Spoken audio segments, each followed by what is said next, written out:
আমন্ত্রণ সবাইকে আর কাবেল নিবেদিত গোলটেবিল অনুষ্ঠানে। সঙ্গে আছে ডক্টর তৌহিদুল হক। দর্শক, ডিসেম্বরের মধ্যে নির্বাচন না হলে দেশের রাজনৈতিক, অর্থনৈতিক ও সামাজিক পরিস্থিতি আরও খারাপ হয়ে যেতে পারে, এমন শঙ্কার কথা প্রধান উপদেষ্টাকে জানিয়েছে বিএনপি। আজকের বৈঠকে প্রধান উপদেষ্টার কাছে নির্বাচনের সুনির্দিষ্ট রোডম্যাপও প্রত্যাশা করেছিল দলটি, কিন্তু সুনির্দিষ্ট কোনো রোডম্যাপ দেননি অন্তর্বর্তী সরকারের প্রধান উপদেষ্টা ডক্টর ইউনূস। এর পরিবর্তে ডিসেম্বর থেকে জুনের মধ্যে নির্বাচন আয়োজনে আগের দেয়া প্রতিশ্রুতিরই পুনর্ব্যক্ত করেছেন তিনি। উপদেষ্টা আসিফ নজরুল প্রেস কনফারেন্সে জোর দিয়ে বলেছেন, নির্বাচন কোনোভাবেই আগামী বছরের জুনের পরে যাবে না। সরকারের এমন অবস্থানে সন্তুষ্ট হতে পারেনি বিএনপি। এদিকে জাতীয় নাগরিক পার্টির আহ্বায়ক নাহিদ ইসলাম অভিযোগ তুলেছেন, বর্তমান প্রশাসন বিএনপির পক্ষে কাজ করছে, এমন প্রশাসন দিয়ে নির্বাচন সম্ভব নয় দাবি করে তিনি জানিয়েছেন, মৌলিক ও গুণগত সংস্কার ছাড়া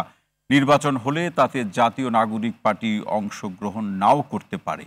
গেল রমজানে বিদ্যুতের লোডশেডিং এবং দ্রব্যমূল্য নিয়ন্ত্রণে রাখতে পারা সহ ডক্টর ইউনূস সরকারের বিভিন্ন সাফল্যের তালিকা তুলে ধরে কেউ কেউ অন্তর্বর্তী সরকারের মেয়াদ 5 বছর করার দাবি জানাচ্ছে। বিএনপির অভিযোগ, গুরুত্বপূর্ণ দায়িত্বে থাকা অন্তর্বর্তী সরকারের কারো কারো বক্তব্যে বিভ্রান্তি কিংবা শঙ্কা ছড়াচ্ছে। দর্শক, এমন একটি প্রেক্ষাপটে আজ আমাদের আলোচনার বিষয়, নির্বাচনের সংশয় কাটবে কবে এবং কিভাবে। এ বিষয়ে আলোচনা করার জন্য স্টুডিওতে উপস্থিত আছেন বিএনপির তথ্য বিষয়ক সম্পাদক আজিজুল বারী হিলাল, প্রধান উপদেষ্টার সিনিয়র সহকারী প্রেস সচিব ফয়েজ আহমদ, এনডিএম এর চেয়ারম্যান ববি হাজ্জাজ, জাতীয় নাগরিক পার্টির যুগ্ম মুখ্য সমন্বয়ক নাভিদ নওরোজ শাহ, ঢাকা বিশ্ববিদ্যালয় সম্মানিত শিক্ষক এবং কলা অনুষদের ডিন অধ্যাপক ডক্টর সিদ্দিকুর রহমান খান এবং আরও আছেন সাংবাদিক আমিন আল রশিদ। আপনাদের সবাইকে স্টুডিওতে স্বাগত জানাচ্ছি। দর্শক, আপনাকেও বরাবরের মতো জানিয়ে রাখি, স্ক্রিনে দেখানো নাম্বারে ফোন করে সম্মানিত আলোচকদের কাছে আজকের যে আলোচ্য বিষয়ে সেই উপরে প্রশ্ন রাখতে পারেন, কিংবা একজন সচেতন বিবেকবান নাগরিক হিসেবে আপনার যা ভাবনা রয়েছে আজকে প্রধান উপদেষ্টার সাথে বিএনপি নির্বাচন সংক্রান্ত বৈঠকে সেই বিষয় নিয়ে আপনি যা ভাবছেন সেটাও ফোন করে আমাদেরকে জানাতে পারেন। আপনাদের ফোনের অপেক্ষায় থেকে যাচ্ছি আলোচনায়। শুরুতে আজিজুল বারী হিলাল ভাই, এবার আসতেছি আপনার দলের সম্মানিত মহাসচিব সম্মানিত প্রধান উপদেষ্টার সাথে নির্বাচন সংক্রান্ত বিষয় বৈঠকের পরে যেটা বলছে যে বিএনপি মোটেই সন্তুষ্ট না, যে বিএনপি কেনই মোটেই সন্তুষ্ট হতে পারছে না, এখান থেকে শুরু হোক আলাপটি। ধন্যবাদ আপনাকে। এটা একটা রেলিভেন্ট ইস্যু যে আসলে শুধু বিএনপি না, দেশের মানুষের মধ্যেও অসন্তোষ বিরাজ করছে, কারণ একটা পলিটিক্যাল আনসার্টেনিটি আমাদের দেশে বিরাজ করছে। দেখেন যে সমস্ত বাইনারি বা টার্মিনোলজি ব্যবহার করা হয়েছিল যে নির্বাচনের মুখোমুখি বা গণতন্ত্রের মুখোমুখি দাঁড় করে দেবার জন্য, সেই সমস্ত ইস্যু কিন্তু অনেকটা রিজলভড। আপনি সংস্কার বলেন, স্বৈরাচারের বিচার বলেন, আবার স্থানীয় সবই চলছে। আপনার কথাটা শেষ হোক। এই সমস্ত বাইনারিগুলো নির্বাচনের মুখোমুখি যেগুলো দাঁড় করে দেওয়া হয়েছিল সেগুলো অনেকটা রিজলভ, বিকজ যে স্প্রেডশিটটা অর্থাৎ 166 দফার যে স্প্রেডশিট বিএনপির কাছে দেওয়া হয়েছে, আমরা সবাই জানি তা অন্তত 80% বিএনপি ঐক্যমত পোষণ করেছে।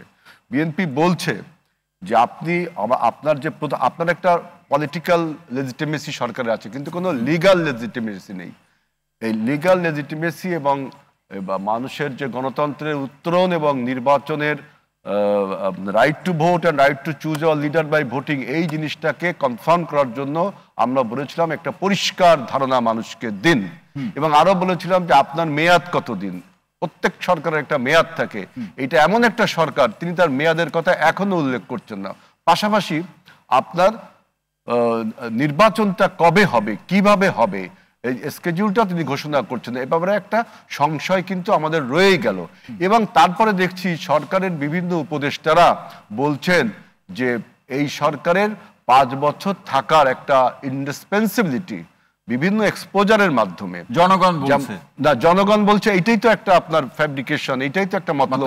আমি বলছি তারা জনগণের মাঠে বলছে, যেমন ঈদের মাঠে 5 আঙ্গুল দেখালো, এটাকে স্পন্টেনিয়াসলি হলো না এর পেছনে কোনো গল্প আছে, ফ্যাব্রিকেশন আছে, যেটা শেখ হাসিনা করতো যে শেখ হাসিনার সরকার বারবার দরকার, এরকম কোনো কিছু কিনা। এটা কিন্তু এই সংশয় কিন্তু এই আনসার্টেনিটি রয়ে গেছে। জি, এরপরে আপনার কয়েকজন উপদেষ্টা তো ডাইরেক্ট সুনামগঞ্জে, সিলেটের সুনামগঞ্জে ঘোষণাই দিল যে এই সরকারের 5 বছর দরকার। স্বরাষ্ট্র উপদেষ্টা আবার ডক্টর আসিফ নজরুল আজকে বলছে কোনোভাবেই জুন মাসের পরে নির্বাচন যেতে পারবে না। আমরা ওই উপদেষ্টা এই উপদেষ্টার জুন মানে 26-এর জুন কিন্তু, পার্থক্য থাকতে। আবার দেখেন গত 3 দিন আগে ডক্টর ইউনূস নিজে বললেন যে ডিসেম্বরের মধ্যে নির্বাচন করবার জন্য তাগিদ দিল নির্বাচন কমিশনকে। সাথে সাথে এই ফয়েজ ভাইদের প্রেসিং থেকে বলা হচ্ছে ডক্টর ইউনূস এরকম কোনো কথা বলিনি। অতএব তার কোনো কথা স্থিতিশীল না, এই সরকারের কোনো কথা। সুতরাং আমাদের যে সংশয়, পলিটিক্যাল যে সংশয়, এটা কিন্তু রয়ে গেছে। কারণ বাংলাদেশে যদি দীর্ঘদিন একটা পলিটিক্যাল আনসার্টেনিটি থাকে, আর আমরা যারা অভ্যুত্থানের শক্তি, আমাদের যদি তর্ক বিতর্ক চলতেই থাকে, তাহলে ওই পরাজিত মাফিয়া, ওই পরাজিত দোসররা কিন্তু ষড়যন্ত্র করার সুযোগ পাবে এবং তাদের সমস্ত অপকর্ম ঢাকা পড়ে যাবে। অসংখ্য ধন্যবাদ আজিজুল বারী। হেলাল ভাই, ফয়জ আহমেদ ভাই আসতে চাই। যেটি হেলাল ভাই কথার মধ্যে দুটি গুরুত্বপূর্ণ বিষয়, অন্তর্বর্তী সরকারের মেয়াদ কতদিন এই বিষয়ে সরকার কিছু বলছেন, অর্থাৎ আপনারা কিছু বলছেন না। পাশাপাশি সরকারের কাছে বিএনপি নির্বাচন সংক্রান্ত মূল চাওয়াটাই হলো শুরু থেকে একটা সুনির্দিষ্ট রোডম্যাপ, সেটি ঘোষণা করতে অসুবিধা কোথায়? জি, আপনাকে ধন্যবাদ। সরি, একই সঙ্গে সহালোচক যারা আছেন তাদেরকে শুভেচ্ছা, যারা দেখছেন তাদেরও শুভেচ্ছা। আমি আগে একটু হেলাল ভাইয়ের কাছে জেনে নেই, ঈদের মাঠে 5 আঙ্গুল মানে এটা একটু যদি আমাকে বলতেন, আমি বলার জন্য সুবিধা হতো। ঈদের মাঠে 5 আঙ্গুলে সরকারকে 5 বছর রাখা হয়, যেটা সোশ্যাল মিডিয়ায় প্রফেসর ইউনূস দেখিয়েছেন নাকি? না না না, জনগণের ওইটা কি পিছনে কোনো গল্প? ওইটা কি মানে বানানো জনগণ যেভাবে শেখ হাসিনার বলতো, যে ব্যবসায়ীরা বলতো শেখ হাসিনার সরকার বারবার দরকার, ওটা শেখ হাসিনা বলতে পারতো, ওটা কে বলছে? হাসিনা না জনগণ? আচ্ছা ঠিক আছে, এরকম একটা ন্যারেটিভ এখানে তোলা হলো না। ঠিক আছে ঠিক আছে, এবার আপনার প্রশ্নে আসি যে সুনির্দিষ্ট রোডম্যাপ দিতে অসুবিধা কোথায়। আমি যদি নির্বাচনী আইন, আমাদের নির্বাচনের ট্রেডিশন এটা বুঝে থাকি, তাহলে সাধারণত নির্বাচনের একটা রোডম্যাপ ঘোষণা করে নির্বাচন কমিশন। তবুও যেহেতু এই অন্তর্বর্তীকালীন সরকার, এটা একটা ডিফারেন্ট টাইপ অফ গভর্নমেন্ট। আজকে আমি একটু যুক্ত করি, আজকে নির্বাচন কমিশন কি বলেছে সেটি কি আপনার জানা আছে? আমি দেখেছি। আচ্ছা জি। তো এখন আপনি যদি ওই আলোচনায় যান লিগ্যাল ফ্রেমওয়ার্কের জায়গা থেকে বা আমাদের নির্বাচনের ট্রেডিশন থেকেও, তাহলে বেসিক্যালি ওই নির্বাচনের রোডম্যাপটা ঘোষণা করার দায়িত্ব নির্বাচন কমিশনের, যেটা আপনি আজকে এখন রেফারেন্সে বলছেন যে নির্বাচন, ওনারা এমন। কিন্তু তার তো একটা নির্দেশ লাগবে ভাই। শেষ করি আমি। তো সেটা একটা, আর আমি যেটা বলছি এটা একটা বিশেষ সরকার, বিশেষ ধরনের সরকার, বিশেষ বাস্তবতা একটি সরকার। সেই বাস্তবতায় প্রধান উপদেষ্টার কাছে চাইতেও পারেন, উনি দিতেও হতে পারেন। কিন্তু এই যে বারবার করে বলা, বা প্রধান উপদেষ্টা তার দায়িত্ব গ্রহণের 4 মাসের মাথায় যেই কথাটি বলে আসছেন যে চলতি বছরের ডিসেম্বর এবং আগামী বছরের জুন, এই সময়কালের মধ্যেই দেশে ত্রয়োদশ সংসদ নির্বাচন অনুষ্ঠিত হবে। জি, ধরুন একটি নির্বাচিত স্বাভাবিক সরকার, সেই সরকারও যখন ক্ষমতায় থাকে, তখনও মানুষ জানে এর মেয়াদ কখন শেষ হবে এবং সেই মেয়াদ শেষ হওয়ার কতদিনের মধ্যে নির্বাচন অনুষ্ঠিত হবে। এটা একটা টাইম ফ্রেম অটোমেটিক্যালি থাকে। তো আপনি যদি এই ডিসেম্বর থেকে জুন যে টাইম ফ্রেমটুকু দিয়েছে, এর মধ্যে পলিটিক্যাল পার্টিগুলি খুবই অ্যাওয়ার যে আমাদের এখানে নিশ্চয়ই রমজান চলাকালে নির্বাচন হবে না। না, এখানে আমি একটু যুক্ত করি। এই ধরনের সরকারের মেয়াদ সাধারণত হয় হলো 3 বছর, 3 মাস। এই ধরনের সরকারের মেয়াদ হয় 3 মাস, কিন্তু যেহেতু আমাদের একটা বিশেষ বাস্তবতা সংস্কার প্রয়োজন, সেই প্রেক্ষাপটে কিন্তু অতিরিক্ত সময় কিন্তু রাজনৈতিক দলগুলো দিতে এই সরকারকে আগ্রহী। কিন্তু প্রশ্ন হচ্ছে সেই সময়টা কতটুকু? এই ধরনের সরকার আমাদের আর কবে হয়েছে? না, অন্তর্বর্তী সরকার কিংবা এই যে তত্ত্বাবধায়ক সরকার, এই কাছাকাছি ধরনের সরকারের মেয়াদ কিন্তু 3 মাস এবং তাদের মূল কাজটাই থাকে নির্বাচন পরিচালনা করা। কিন্তু এবারের অন্তর্বর্তীকালীন সরকারের প্রেক্ষাপট ভিন্ন, সেটা তো আমি বলেই নিচ্ছি। সুতরাং এখানে আমি আপনাকে বলি, একদম পরিষ্কার বলি, জি, এই সরকারের একমাত্র দায়িত্ব শুধু নির্বাচনই নয়। এই সরকারের দায়িত্বের মধ্যে যেমন যারা জুলাই আগস্টে ভয়াবহ হত্যাযজ্ঞ চালিয়েছে, সেই হত্যাযজ্ঞের সঙ্গে যারা জড়িত তাদের বিচার, এই সরকারের দায়িত্ব নির্বাচন, এই সরকারের দায়িত্ব জুলাই আগস্টে এদেশের ছাত্র শ্রমিক জনতা দেয়ালে যে সংস্কারের কথা লিখে দিয়েছে, সেই সংস্কারের বাস্তবায়ন করা। জি, এখন একটাও হয়েছে? সে জায়গায় অনেকগুলি হয়েছে, একটাও না, অনেকগুলি হয়েছে। এখন আপনার বিষয় হচ্ছে যে আপনার একটাও হয়েছে কিনা এটা আপনাকে তাহলে সুনির্দিষ্ট করে আপনাকে খবর নিতে হবে। আর আমার কাছ ফয়েজ ভাই, থেকে একজন যদি নাগরিক হিসেবে আমি একটা প্রশ্ন করি আপনাকে, একজন উপস্থাপক চান, বাদ দেন, একজন নাগরিক হিসেবে প্রশ্ন করি। একজন এই দেশের নাগরিকের একটা অন্যতম প্রত্যাশা ছিল যে শেখ পরিবারের অন্ততপক্ষে একজন লোক হলো গ্রেপ্তার হবে, কেউ হয়েছে? এরা দেশের বাইরে গেল কিভাবে? কিভাবে গেছে আপনি দেখেন। 3 দিন সরকার ছিল না। সরকারে তো ভাই আপনারা, সরকারে তো এখানে কেউ 3 নেই। দিন সরকার ছিল না, হ্যাঁ, সেই 3 দিন দায়িত্ব কার? কেউ কি ছিল না? সবকিছু কি উন্মুক্ত ছিল? আপনার কি মনে হয় না এখনো অনেক মানুষ পালাচ্ছে? হ্যাঁ, সেটাই তো বলছি, আপনারা তো সরকারে আছেন। এই সরকারটা তো এমন একভাবে এসেছে যে সরকার আসার পরে তার কমপ্লিট একটা police setup, complete administration is একটা গুড অ্যাডমিনিস্ট্রেশন, হেলদি অ্যাডমিনিস্ট্রেশন। আমাদের না, গভর্নেন্স সেটা আপনারা একেবারে পরিপূর্ণভাবে পেয়েছেন, সে কথা আমরা বলছি না। কিন্তু কথা হলো যে ব্যবস্থা একজনের ব্যাপারেও নেওয়া গেল না, এই আতাত কিভাবে হলো? পরিপূর্ণ পাইনি যেটা বলছেন। হ্যাঁ, পাননি, এটা আমি বলছি, আমি স্বীকার করছি। আবার এইটার বলছেন যে আতাত কিভাবে হলো।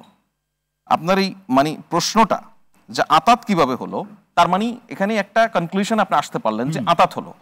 আপনি এই আলোচনা আছে যে সরকার একই গ্লাসে অনেক ধরনের পানি খাচ্ছে, এই আলোচনা আছে। আপনি কিভাবে নিশ্চিত হলেন যে একটা আতাত হলো? আলোচনা আছে, তার আমি তো রেফারেন্স দিয়ে বলছি যে এই ধরনের আলোচনা আছে। একটা রেফারেন্স আমাকে দেখান আজকে পর্যন্ত। এই যে আপনারা যেমন বলছেন যে জনগণ চায় 5 বছর,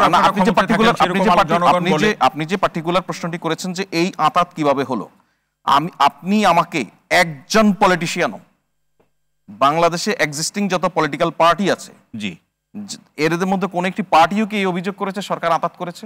এখন পর্যন্ত আমার চোখে পড়েনি। আমি নিশ্চিত করে বলতে পারি এখানে আমরা যারা উপস্থিত আছেন, যে দর্শকরা দেখছেন, তাদেরও চোখে পড়েনি। এটা আমি আপনার কাছে প্রথম শুনলাম। সুতরাং এই আতাতের প্রশ্নটি এই পর্যায়ে আমি যে বিবেচনায় করেন, পরবর্তী পর্যায়ে আতাত সংক্রান্ত আপনার কাছে প্রশ্ন লিখে রাখছি, কারণ এই প্রথম পর্যায়ে খুব একটা বেশি সময় পাবো না। আচ্ছা, না, তবে আনন্দবাজারের রিপোর্টের উদাহরণটা বা রেফারেন্সটা, আনন্দবাজার আপনার রেফারেন্স হবে না? আনন্দবাজার ইন্ডিয়ান মিডিয়া খবর প্রকাশ হয়েছে, সেটা আপনাকে আমি জানিয়ে রাখলাম। আপনি জানেন কিনা আমি জানি না, আপনাকে জানিয়ে রাখলাম। ওকে, হোয়াটএভার, বা আমি জানি না আনন্দবাজারে খবর প্রকাশ হয়েছে। আচ্ছা, আমরা এখানে নিশ্চয়ই যারা আছে অনেকেই সেটা আতাত হয়েছে, এটা আপনি আমাকে দেখাবেন, অসুবিধা নেই। আর সরকারের অনেকের বক্তব্যের মধ্য দিয়ে, যেমন হেলাল ভাই বলছিলেন যে স্বরাষ্ট্র উপদেষ্টা ঘোষণাই দিল এই সরকারের মেয়াদ 5 বছর দরকার। স্বরাষ্ট্র উপদেষ্টা এরকম ঘোষণা দিয়েছিল। আচ্ছা, এখন কথা হচ্ছে স্বরাষ্ট্র উপদেষ্টা কি বলেছে? আপনি কি পুরো বক্তব্যটা শুনেছেন? স্বরাষ্ট্র উপদেষ্টারে যখন সাংবাদিকরা প্রশ্ন করেছে যে আইন শৃঙ্খলা পরিস্থিতির অবস্থার কি অবস্থা, উনি বললেন যে উন্নত হয়েছে। তখন বললো যে উন্নত হয়েছে, ওনারা বললেন অবনতি হয়েছে, স্বরাষ্ট্র উপদেষ্টা বললেন আমি তো দেখি উন্নত হয়েছে, মানুষ তো বলে যে আপনারা 5 বছর থাকেন। হ্যাঁ, আর সেই জিনিসটাই পাল্টে আসলো, উনি ঘোষণা দিয়েছেন এই সরকারের 5 বছর থাকা দরকার। সুতরাং আমি আপনাকে এখানে বলি, পলিটিক্যাল পার্টিগুলি যদি স্টেটমেন্টকে পরিষ্কারভাবে বুঝতে না পারে, বা গণমাধ্যম যদি স্টেটমেন্টকে বিকৃত করে উপস্থাপন করে, এর ফলে এক ধরনের কনফিউশন তৈরি হয়, তখন আপনার শিরোনামে চলে আসে সেই বিভ্রান্তি দূর করার দায়িত্ব কিন্তু প্রেস উইং যারা আছেন আপনাদের। এই বিভ্রান্তি স্বরাষ্ট্র উপদেষ্টা নিজেই দূর করেছেন। উনি বলেছেন যে উনি কি বলেছেন, না, তিনি তো দূর করতে করতে এদিকে আমরা বহুদূরে চলে গেছি। এক্স্যাক্টলি, তখনই আপনার শিরোনামে আসে সংশয়। জি, তো সুতরাং আমি এখানে আপনাকে শেষ করে দেই। সুতরাং আলোচনাটা যেখানে হয়েছে, রোডম্যাপ বলেন, ঘোষণা বলেন, একেবারে পরিষ্কার, ডিসেম্বর থেকে জুনের মধ্যে নির্বাচন হবে, এর কোনো ব্যত্যয় ঘটবে না, এই বিষয়টা পলিটিক্যাল পার্টিগুলি পরিষ্কার, এবং তাদের মধ্যে কোনো। আপনি বলছেন এটা বিএনপি জানে? হ্যাঁ, ডেফিনেটলি জানে, অফ কোর্স। আমি তো পলিটিক্যাল পার্টি এই কথা বললো কেন, সেটা তাদেরকে জিজ্ঞেস করি। বলেননি ডিসেম্বর থেকে জুন মাসের মধ্যে কিভাবে নির্বাচনটা করবেন। যখন ডক্টর ইউনূস বললো যে নির্বাচন কমিশনকে, যখন বললো যে ডিসেম্বরের মধ্যে নির্বাচনের ব্যবস্থা নেন, তখন আপনারা তো আবার বললেন যে ডক্টর ইউনূস সেটা বলেনি। মানে আপনি বলেন প্রফেসর ইউনূস সে একটা কথা বললো আর আমরা তার পাল্টা কথা বলবো, এটা সম্ভব? পত্রিকায় দেখলাম তো, সেটা গণমাধ্যম কি দেখলেন যে ডক্টর ইউনূস বললো ডিসেম্বরের মধ্যে নির্বাচন করার তাগিদ দিল, আর আপনারা বললেন যে সেটা তিনি বলেন গণমাধ্যমে। সেটা আপনারা বললেন গণমাধ্যমে একটি বিবৃতি যখন পাঠানো হয়, সেই বিবৃতির একটি মানে টাইপিং মিস্টেক, সেটা আবার মিস্টেক সহ এবং সেটা নোট দিয়ে পাঠানো হয়েছে। এখন সেটা যদি আপনার কাছে মনে হয় যে প্রফেসর ইউনূসের বক্তব্য টাইপিং মিস্টেক বা ভার্বাল কোনো মিস্টেক কিছু বলেন, তখন কি হবে? মানে এই ঐতিহ্য তো রয়েছে। যেমন আমাদের তৌহিদ ভাই যেটা বললেন যে সংস্কারের যে সমস্ত দাবি রাজনৈতিক দলগুলো এই পর্যন্ত তুলেছে, সবাই যে তুলেছে, তার ইঞ্চি মাত্র কোন জায়গায় সংস্কার কি আপনারা করেছেন, নাকি আলোচনার কথা বলে সময় যাপন করে কোন শক্তি? এই আলোচনাটা আমরা এই পর্যায়ে আর বেশি দূরে এগোচ্ছি না। আমিন আল রশিদ ভাই, কি মনে হচ্ছে নির্বাচন নিয়ে এত আলোচনা, সরকারের কাছে তো রাজনৈতিক দল বা বিএনপির প্রত্যাশা তো একটাই যে রোডম্যাপটা সরকার ঘোষণা করুক, এটা 26 জুনে হোক 25 ডিসেম্বরে হোক, কিন্তু সেই ঘোষণাতে এই যে বিলম্ব প্রলম্ব নানা আলোচনা কোন দিকে যাচ্ছে না, পরিস্থিতি? আমি কোনো কনফিউশন দেখি না। ধরেন প্রফেসর ইউনূস কিন্তু খুব পরিষ্কার করে একই জায়গায় স্টিল আছেন যে ডিসেম্বর টু জুন। এখানে বিএনপি সংশয়টাকে, বিএনপি স্পেসিফিক ডেডলাইন চাচ্ছে। তো আজকের আলোচনাটা আপনি একটু অন্যভাবে করেন যে আজকে একই দিনে বিএনপির এক সময়ের খুব প্রধান মিত্র জামাত, যাদের সঙ্গে ইদানিং একটু দূরত্ব তৈরি হচ্ছে বলে আমরা যেটা বুঝতে পারছি, তারা কিন্তু একই দিনে বলেছে যে তারা ভোটটা চায় রোজার আগে। তো আগামী বছরের রোজাটা হবে ফেব্রুয়ারিতে, তাহলে রোজার আগে মানে জানুয়ারি কিংবা ফেব্রুয়ারি। আপনি আরেকটু পেছনে যান, গত বছরের সেপ্টেম্বরে সেনাপ্রধান রয়টার্সকে ইন্টারভিউতে বলেছিলেন যে তিনি চান যে 18 মাসের মধ্যে নির্বাচন হবে, সেজন্য সরকারকে সহযোগিতা করবেন। তাহলে সেই আগস্ট থেকে 18 মাস হয় বেসিক্যালি আগামী বছরের ফেব্রুয়ারি। জামাত বলছে রোজার আগে ফেব্রুয়ারি, বিএনপি বলছে ডিসেম্বর। তাহলে কিছু মিলে যাচ্ছে কি? আমি বলছি তাই, যে বিএনপির ডিসেম্বর, জামাতের বিফোর রমজান এবং সেনাপ্রধানের 18 মাস একটা কাছাকাছি জায়গায় আসছে। কিন্তু তার মানে আমি কিন্তু দেখছি যে রাজনৈতিক দূরত্ব বোধহয় কমে আসছে বিএনপির সঙ্গে জামাতের, যেটা 5 আগস্টের পর থেকে বাড়ছিল। এবং বিএনপির অনেক সিনিয়র নেতা, না দূরত্ব কমলো কই, তাহলে তো বাড়বে না আমার মনে হয় না। ডিসেম্বর ফেব্রুয়ারি খুব, এবং রাজনীতিতে একটা খুব কথা আছে যে ডিসেম্বরের ব্যাপারে জামাতের একটা অ্যালার্জি আছে 1971 প্রসঙ্গে, হয়তো ডিসেম্বরকে তারা হয়তো ভয় পায়, সেজন্য তারা বলছে ফেব্রুয়ারি। এখন আবার সেনাপ্রধানের কথাও ফেব্রুয়ারি। আমারও ধারণা যদি সবকিছু ঠিকঠাক থাকে, অর্থাৎ আগামী 10 মাসের মধ্যে যদি মাস নিয়ে অ্যালার্জি থাকে, এরপর তো তারিখ নিয়ে অ্যালার্জি হবে যে মঙ্গলবারে কিছু করা যাবে না, আমার মনে হয় সেটা হবে না। ধরেন আমি বলছি যে রাজনৈতিক দূরত্ব হয়তো কমে আসছে। এবং আপনি আরেকটু পেছনে যান, গত রবিবার লন্ডনে বেগম জিয়ার সঙ্গে বৈঠক হয়েছে, সৌজন্য সাক্ষাৎ, জামাতের আমির এবং নায়েবে আমিরে, সেখানে তারেক রহমানও ছিলেন। তারপরে এসেই জামাতের আজকের স্টেটমেন্ট এর বিচ্ছিন্ন ঘটনা না। তার মানে আমরা যেটা দেখলাম যে 5 আগস্টের পরে বিএনপির সঙ্গে জামাতের যে দূরত্ব হচ্ছিল, সেইখানে বোধহয় এই লন্ডনের সৌজন্য সাক্ষাৎ বলি, বৈঠক বলি, এইটা বোধহয় একটা রোল প্লে করেছে। এবং আজকের স্টেটমেন্টটা কিন্তু ডিফারেন্ট। জামাত কি রোলটা প্লে করলো দেশের বাইরে হতে পারে। এবং জামাত আজকে যেভাবে স্পেসিফিক বলেছে রোজার আগে, এই কথা গত 8 মাসে বলে নাই। বরং আমি কোট করি আপনাকে, 13 ফেব্রুয়ারি নির্বাচন কমিশনের সঙ্গে বৈঠক শেষে বেরিয়ে গোলাম পরোয়ার বলেছেন যে সংস্কারের আগে কোনো নির্বাচন হবে না। মানে আমিন ভাই, সেই জায়গা থেকে আজকে এসে জামাতের যে অবস্থান একদম পরিষ্কার। কিন্তু আপনার আলোচনা আপনার জায়গা থেকে আপনি বলবেন, কিন্তু আমার প্রশ্নের জায়গাটা হলো মিটিংটা হলো দেশে সম্মানিত প্রধান উপদেষ্টার সাথে বিএনপির একটা প্রতিনিধি দলের, কিন্তু আপনি হিসাবটা মিলাচ্ছেন বাইরে। এই জায়গাটা আমরা বুঝতে তাই হয়, আমরা এই জায়গাটা আমরা বুঝতে চাই যে আসলে তাহলে বাংলাদেশের রাজনীতি কি এখন সব দেশের বাইরে হচ্ছে? পলিটিক্যাল ডিসিশন এক জায়গা থেকে হয় না, এটা নানা ডাইমেনশন থেকে। আমি তো বললাম সেনাপ্রধানের 18 মাস, বিএনপির ডিসেম্বর, জামাতের ফেব্রুয়ারি, কোনোটা বিচ্ছিন্ন না। এবং একই সঙ্গে প্রফেসর ইউনূসের ডিসেম্বর টু জুন, এটা বিচ্ছিন্ন না। এবং আজকে আসিফ নজরুল তো পরিষ্কার করে বলেছেন যে জুনের পরে যাবে না। জুনের পরে না মানে ফেব্রুয়ারিতে হতে পারে, মার্চে হবে না হয়তো, কারণ মার্চ রোজার মধ্যে থাকবে। তো আমার কাছে মনে হয় যদি এর মধ্যে বড় কিছু না ঘটে, খারাপ কিছু না ঘটে, ইলেকশন হয়তো ফেব্রুয়ারির মধ্যে হবে। বাট আপনি আলোচনা শুরু করেছেন যা দিয়ে সংশয়, আমাকে যদি নাগরিক হিসেবে জিজ্ঞেস করেন, আমি পার্সোনালি গত 1-2 মাসে খুব আমার ঘনিষ্ঠজন অনেকে পার্সোনালি প্রশ্ন করেছি যে ডিসেম্বরে নির্বাচন হবে। আমি দেখেছি 90% লোক বলেছেন না, মানুষ বিশ্বাস করেন। এবং আমাকে যদি ব্যক্তিগতভাবে প্রশ্ন করেন যে আপনি কি মনে করেন ডিসেম্বর নির্বাচন হবে, আমি মনে করি হবে না। এটা আমার পারসেপশন, হবে না। এই যে হবে না, আমার যে পারসেপশনটা, একটা কারণ বলেন যে কারণে হবে না। কারণ কনফিউশন অনেক স্পেসিফিক। ধরেন এই সরকারের যে স্টেক হোল্ডার, প্রধান স্টেক হোল্ডার কে সরকারের, ধরে নেই অন্যতম প্রধান স্টেক হোল্ডার হচ্ছে যারা জুলাই অভ্যুত্থানে নেতৃত্বে ছিল ছাত্রদের যে দল এনসিপি, আমার পাশে এনসিপি বা বৈষম্য বিরোধী ছাত্র আন্দোলন, জাতীয় নাগরিক কমিটি, যারাই ছিলেন, তারা যতক্ষণ পর্যন্ত স্পেসিফিক ভাবে নির্বাচনের বিষয়ে স্টেটমেন্ট না দিবে ততক্ষণ পর্যন্ত নির্বাচন নিয়ে কনফিউশন থাকবে, এটা আমার মনে হয়। অসংখ্য ধন্যবাদ। ববি হাজ্জাজ ভাই, কি মনে করেন যে এই সরকারের যারা বিশেষ স্টেক হোল্ডার, তারা যতক্ষণ পর্যন্ত সবুজ বাতি চাপ না দিবেন ততক্ষণ পর্যন্ত নির্বাচনের তারিখ বা ঘোষণা হবে না? আপনি একমত কিনা? আমি পুরোপুরি ভাবে একমত। জাস্ট পয়েন্ট হলো বিশেষ স্টেক হোল্ডারকে এই প্রশ্ন নিয়ে নিশ্চয়ই উত্তর একটা আসতে হবে, র্যান্ডম একটা বলে দিলেই তো হবে না এ বিশেষ স্টেক হোল্ডার ও বিশেষ স্টেক হোল্ডার। আজকে বিএনপি এবং মাননীয় প্রধান উপদেষ্টা এবং অন্তর্বর্তী সরকারের ভিতরে যে মিটিংটা হয়েছে, মিটিংটা আসলে মানে মনে হয়েছে যে বিএনপি তারিখ চাইতে গেছে, বিএনপিকে একটা ক্যালেন্ডার ধরিয়ে দেওয়া হয়েছে। নির্বাচন খুব স্পেসিফিক এবং খুব গুরুত্বপূর্ণ একটা জিনিস, এটা নিয়ে আলোচনাও স্পেসিফিক এবং ওই গুরুত্ব দিয়ে হওয়াটা প্রয়োজন। মাননীয় প্রধান উপদেষ্টা এখানে কয়েকজন আলোচনা করেছেন, যে মাননীয় প্রধান উপদেষ্টা প্রথম থেকেই পরিষ্কার করেছেন যে 2025 সালের ডিসেম্বর থেকে 2026 সালের জুনের ভিতরে নির্বাচন হবে। কথাটা পুরোপুরি সত্যি। মাননীয় প্রধান উপদেষ্টা 2024 সালের ডিসেম্বর 16 তারিখ থেকে আজ অবধি এখান থেকে ওনার আলোচনা পাল্টাননি। এবং একই সাথে আলোচনার ভিতরে এটাও আছে যে যদি অল্প সংস্কার চান তাহলে ডিসেম্বরের 25 ডিসেম্বরে নির্বাচন হবে, যদি বেশি সংস্কার চান 26 জুনে নির্বাচন হবে। এই কথায় কোনো চেঞ্জ হয় নাই। That's fantastic. এই কথাটা পরিষ্কার কিনা, অল্প সংস্কার মানে কি, বেশি সংস্কার মানে কি, কে চাইলে সেইটাকে অল্প সংস্কার হিসেবে মেনে নিয়ে নির্বাচন হবে, কে চাইলে সেটাকে মেনে নেওয়া হবে না, বেশি সংস্কার হিসেবে মেনে নিয়ে নির্বাচন হবে, এই জিনিসগুলো পরিষ্কার করা অত্যন্ত গুরুত্বপূর্ণ। তো এই জিনিসগুলো বারবার করে পিছিয়ে যাওয়া, এটা একটু আমাদেরকে মুশকিল একটা জায়গায় ফেলছে।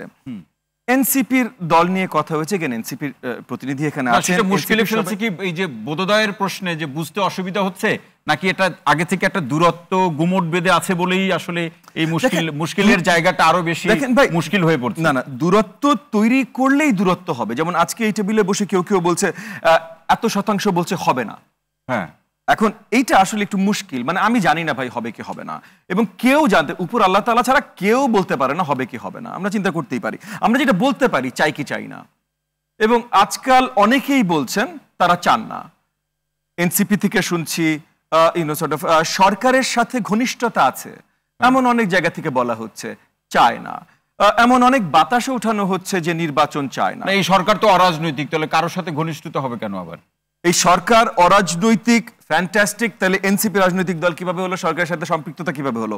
এই সরকার অরাজনৈতিক, তাহলে এই সরকার কেন খেপে যায়? সরকারের ভেতরে কেউ, সরকার বলে আবার এত ব্রড করাটা ঠিক হবে না, সরকারের ভেতরে কেউ কেন খেপে যায়? ফয়েজ ভাই ভালো করে তার জায়গা থেকে, ফয়েজ সাহেবের কথাই বলিনি, উনি অন্য দায়িত্বে আছেন, উনি কিন্তু একটা দপ্তরের দায়িত্বে আছেন, স্পেসিফিক ওনার রেসপন্সিবিলিটি আছে।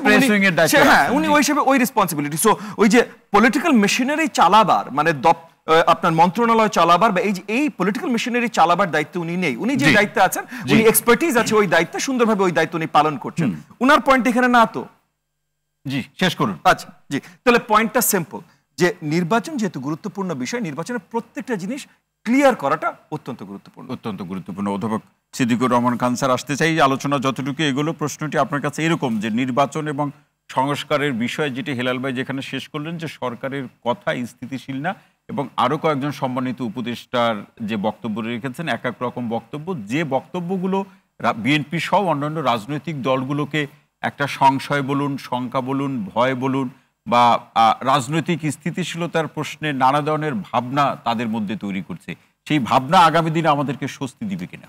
ধন্যবাদ আপনাকে। আমরা এতক্ষণ কথাগুলো শুনছিলাম। প্রথম কথা হলো, আজকে বিএনপির সাথে প্রধান উপদেষ্টা মহোদয়ের, আমাদের মাননীয় প্রধান উপদেষ্টার বৈঠক হয়েছে।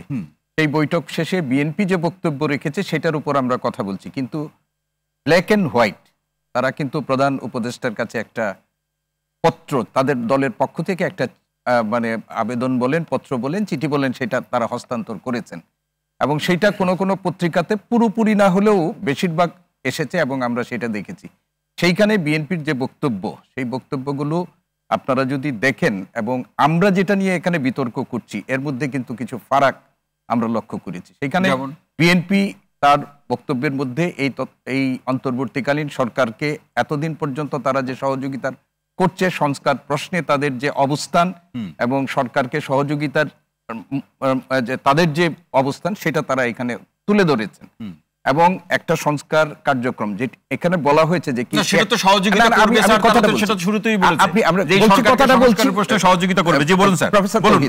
যে কথাটা সেখানে বলা হচ্ছে যে তারাও মনে করেন যে একটা নির্বাচনের জন্য কিছু অনিবার্য সংস্কার প্রয়োজন, এবং সেই সংস্কারের ব্যাপারে সরকারকে তারা সহযোগিতা করতে চায়, এটা এখানে বলা আছে। এখন নির্বাচনের প্রশ্নে আমাদের যে রাজনীতিতে একটা বলবো যে পরস্পর বিরোধী অবস্থান চলছে, সেই অবস্থানের পিছনেও আমাদের কথা আছে। ডক্টর মোহাম্মদ ইউনূস, যিনি আমাদের মাননীয় প্রধান উপদেষ্টা, তিনি তার বক্তব্যের মধ্যে আমরা যদি ধরি যে একই অবস্থানের মধ্যে আছেন। উপদেষ্টা এবং এই দলের একটু আগে বলেছেন একটা রাজনৈতিক দলকে স্টেক হোল্ডার বলা হয়েছে, সেই রাজনৈতিক দলের নির্বাচন প্রশ্নে তাদের যে অবস্থান এবং উপদেষ্টাদের মধ্যে কারো কারো যে বক্তব্য, সেইগুলো কারো কারো মধ্যে, বিশেষ করে বিএনপি বা অন্য রাজনৈতিক দলের মধ্যে একটা সংশয় তৈরি করতে পারে। এবং এই সংশয়ের বহিঃপ্রকাশটা তারা তাদের বক্তব্যের মধ্য দিয়ে এবং আজকের বক্তব্যের মধ্যে তুলে ধরেন, এবং সেটা আমি মনে করি না কোনো অস্বাভাবিক কিছু। এখন এতদিন পর্যন্ত একটু আগে যেটা বলা হচ্ছে, আমি এই কথাটা বলতাম যে জামাত আজকে যে বক্তব্যটি দিয়েছেন নির্বাচনের প্রশ্নে, এবং অন্যান্য অনেক রাজনৈতিক দলের পক্ষ থেকেও, যেগুলো আমরা খুব বড় গুরুত্বের সাথে বিবেচনা করি না, তাদের পক্ষ থেকেও যে বক্তব্যগুলো আছে সেগুলো কিন্তু একটু কাছাকাছি অবস্থানের মধ্যে আছে। এখন ধরেন নির্বাচন কমিশন ইলেকশনের রুটম্যাপ ঘোষণা করবে। আজকে কিন্তু আপনি যেটা বলেছিলেন উচ্চারণ করেননি, কিন্তু একজন ইলেকশন কমিশনার কিন্তু বলেছেন জুলাই মাসে নির্বাচনের ব্যাপারে সকল ভোটের কর্ম পরিকল্পনা সব ঘোষণা করবেন, জাতীয় নির্বাচনের একটা রোডম্যাপ ঘোষণা করবেন। এখন আমাদের প্রশ্ন, আরেকটা জিনিস বলেছিলেন অক্টোবরের আগে দলগুলোর সঙ্গে আলোচনা আছে। আমরা আরেকটা জিনিস আমরা বলছি যে নাহিদ ইসলামের একটা প্রসঙ্গ আপনারা এখানে তুলে ধরেছেন, যে মাঠ পর্যায়ে বিএনপিকে সহযোগিতা করছে প্রশাসন এবং এই হলে তাদের অধীনে কোনো নির্বাচন। কিন্তু যদি একটু আগে যেটা বলা হলো যে এই সরকারের স্টেক হোল্ডার যদি ওই নতুন রাজনৈতিক দলটি হয়, তাহলে তো বিএনপি বলছে না যে আমরা এদের অধীনে নির্বাচন করব না। তো এই ধরনের বক্তব্যের মধ্য দিয়েও রাজনৈতিক অঙ্গনে এক ধরনের বিতর্ক তৈরি করে আমরা মনে করি যে রাজনৈতিক ক্ষেত্রে কিছুটা অস্থিতিশীলতার অবস্থা তৈরি হচ্ছে, কিন্তু এটা বড় ধরনের কোনো মানে সংকটের দিকে যাবে বলে আমি মনে করি। সেটি আপনি মনে করছেন? আপনি মনে করছেন একটা পর্যায়ে আলাপ আলোচনার মধ্যে দিয়ে সেটি একটু সমঝোতা আসবে? অবশ্যই হতে হবে, সমঝোতা তো হতেই হবে। রাজনীতি থেকে আমাদের যদি নির্বাচনী প্রক্রিয়ার মধ্য দিয়ে যদি আমরা গণতন্ত্রের উত্তরণের দিকে যেতে চাই, তাহলে ন্যূনতম সমঝোতার মধ্য দিয়ে হলে। অসংখ্য ধন্যবাদ। নাভিদ নওরোজ শাহ, আমি কি নামটা ঠিক বলেছি? অসংখ্য ধন্যবাদ। আসতে চাই যে এনসিপি কে নিয়ে এত প্রশ্ন, যে আপনাদের কারণে নির্বাচনের তারিখ বা কবে নির্বাচন হবে সেই প্রসঙ্গগুলো নিয়ে অনেক ধোঁয়াশা বা সংশয় তৈরি হচ্ছে। পাশাপাশি আপনাদের দলের যিনি সম্মানিত আহ্বায়ক, সাবেক সম্মানিত উপদেষ্টা, তিনি যেটি বলেছেন যে প্রশাসনে বিএনপির কোথাও বিএনপির পক্ষে কাজ করছে, যে কারণে সুষ্ঠু নির্বাচন সম্ভব না। আবার এই প্রক্রিয়ার মধ্যে দিয়ে নির্বাচন হলে এনসিপি নির্বাচনে অংশ নিবে না, বা নিবে কি নিবে না, এরকম একটা সংশয়ের মধ্যে আছে। এই অবস্থায় আসলে এনসিপি কি চায়? ধন্যবাদ ভাইয়া। প্রথমেই কথা হচ্ছে এনসিপি কি চায় এটা কিন্তু বারে বারে এনসিপি স্পষ্ট করেছে। আমি জানি না তারপরেও কেন এত প্রশ্ন। এনসিপি প্রথম কথা হচ্ছে আমরা কিন্তু মানে রাজনীতি করতে এসেছি একটা বিপ্লবের পরে। আমরা বিপ্লব করেছি, একটা গণঅভ্যুত্থান হয়েছে, আমরা বিপ্লবটাকে সম্পূর্ণ করতে পারিনি বিভিন্ন ফ্যাক্টরের কারণে, সেটা আমরা স্বীকার করি।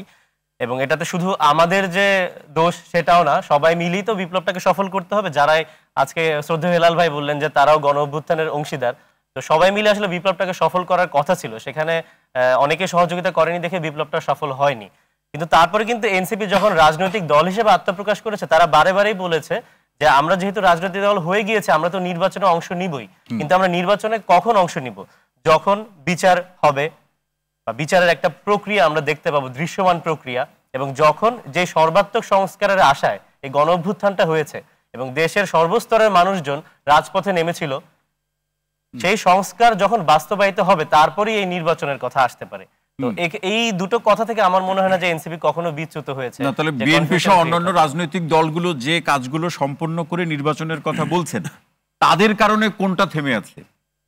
না, যে কাজগুলো বলতে আমাদের তো এখানে সর্বাত্মক সংস্কার একটা বিষয় আছে। শুধু নির্বাচন আয়োজনের জন্য যতটুকু সংস্কার প্রয়োজন সেটার জন্য কিন্তু এতগুলো মানুষ জীবন দেয়নি। না, সেটা তো আমরা বুঝি এবং আমরা জানি এবং আমরা সেটা চাই যে বিগত সরকারের যারা দোষী তাদের বিচার হোক, দ্রুত সময়ের মধ্যে বিচার হোক। যে সংস্কারের প্রশ্নে রাজনৈতিক দলগুলোর মধ্যে একটা ঐক্যমত্য প্রতিষ্ঠিত হবে, সেটা খুব দ্রুত সময়ের মধ্যে সেই সংস্কার হোক। কিন্তু সেগুলো হচ্ছে না কেন? দ্রুত সময়ের মধ্যে হচ্ছে না কেন? সেটা তো সরকারকে আসলে প্রশ্ন করতে হবে। না, আপনাদের কাছে কি মনে? আপনারা তো এখন রাজনৈতিক দল, সরকারের প্রধান স্টেক হোল্ডার বললেন আপনাদেরকে, আপনারা হয়তো মনেও করেন সেটা। না, আমরা সেটা মনে করি না, আমি সেটা শ্রদ্ধা ভরে ডিসএগ্রি করছি। যে আমরা স্টেক হোল্ডার বলতে অবশ্যই যে গণঅভ্যুত্থানের আমরা একটা বড় অংশ ছিলাম। গণঅভ্যুত্থান শুধু তো আমরা করিনি, সারা দেশের মানুষ করেছে, সবগুলো রাজনৈতিক দলই এখানে অংশ নিয়েছিল। কিন্তু সরকার এই সরকারটা সবার সরকার, এটাই আমরা মনে করি। কিন্তু এখন যখন সরকার যখন শপথ নিয়েছিল তখন আমরা সবাই বলেছি যে এইটা সবার, আমাদের সকলের সরকার, কারণ এই সরকার একটা মানবিক বা আমরা যে বাংলাদেশ প্রত্যাশা করি সেই বাংলাদেশটা তারা তৈরি মানে একটা সেই প্রক্রিয়ার মধ্যে আনতে পারবে এই সরকারটি।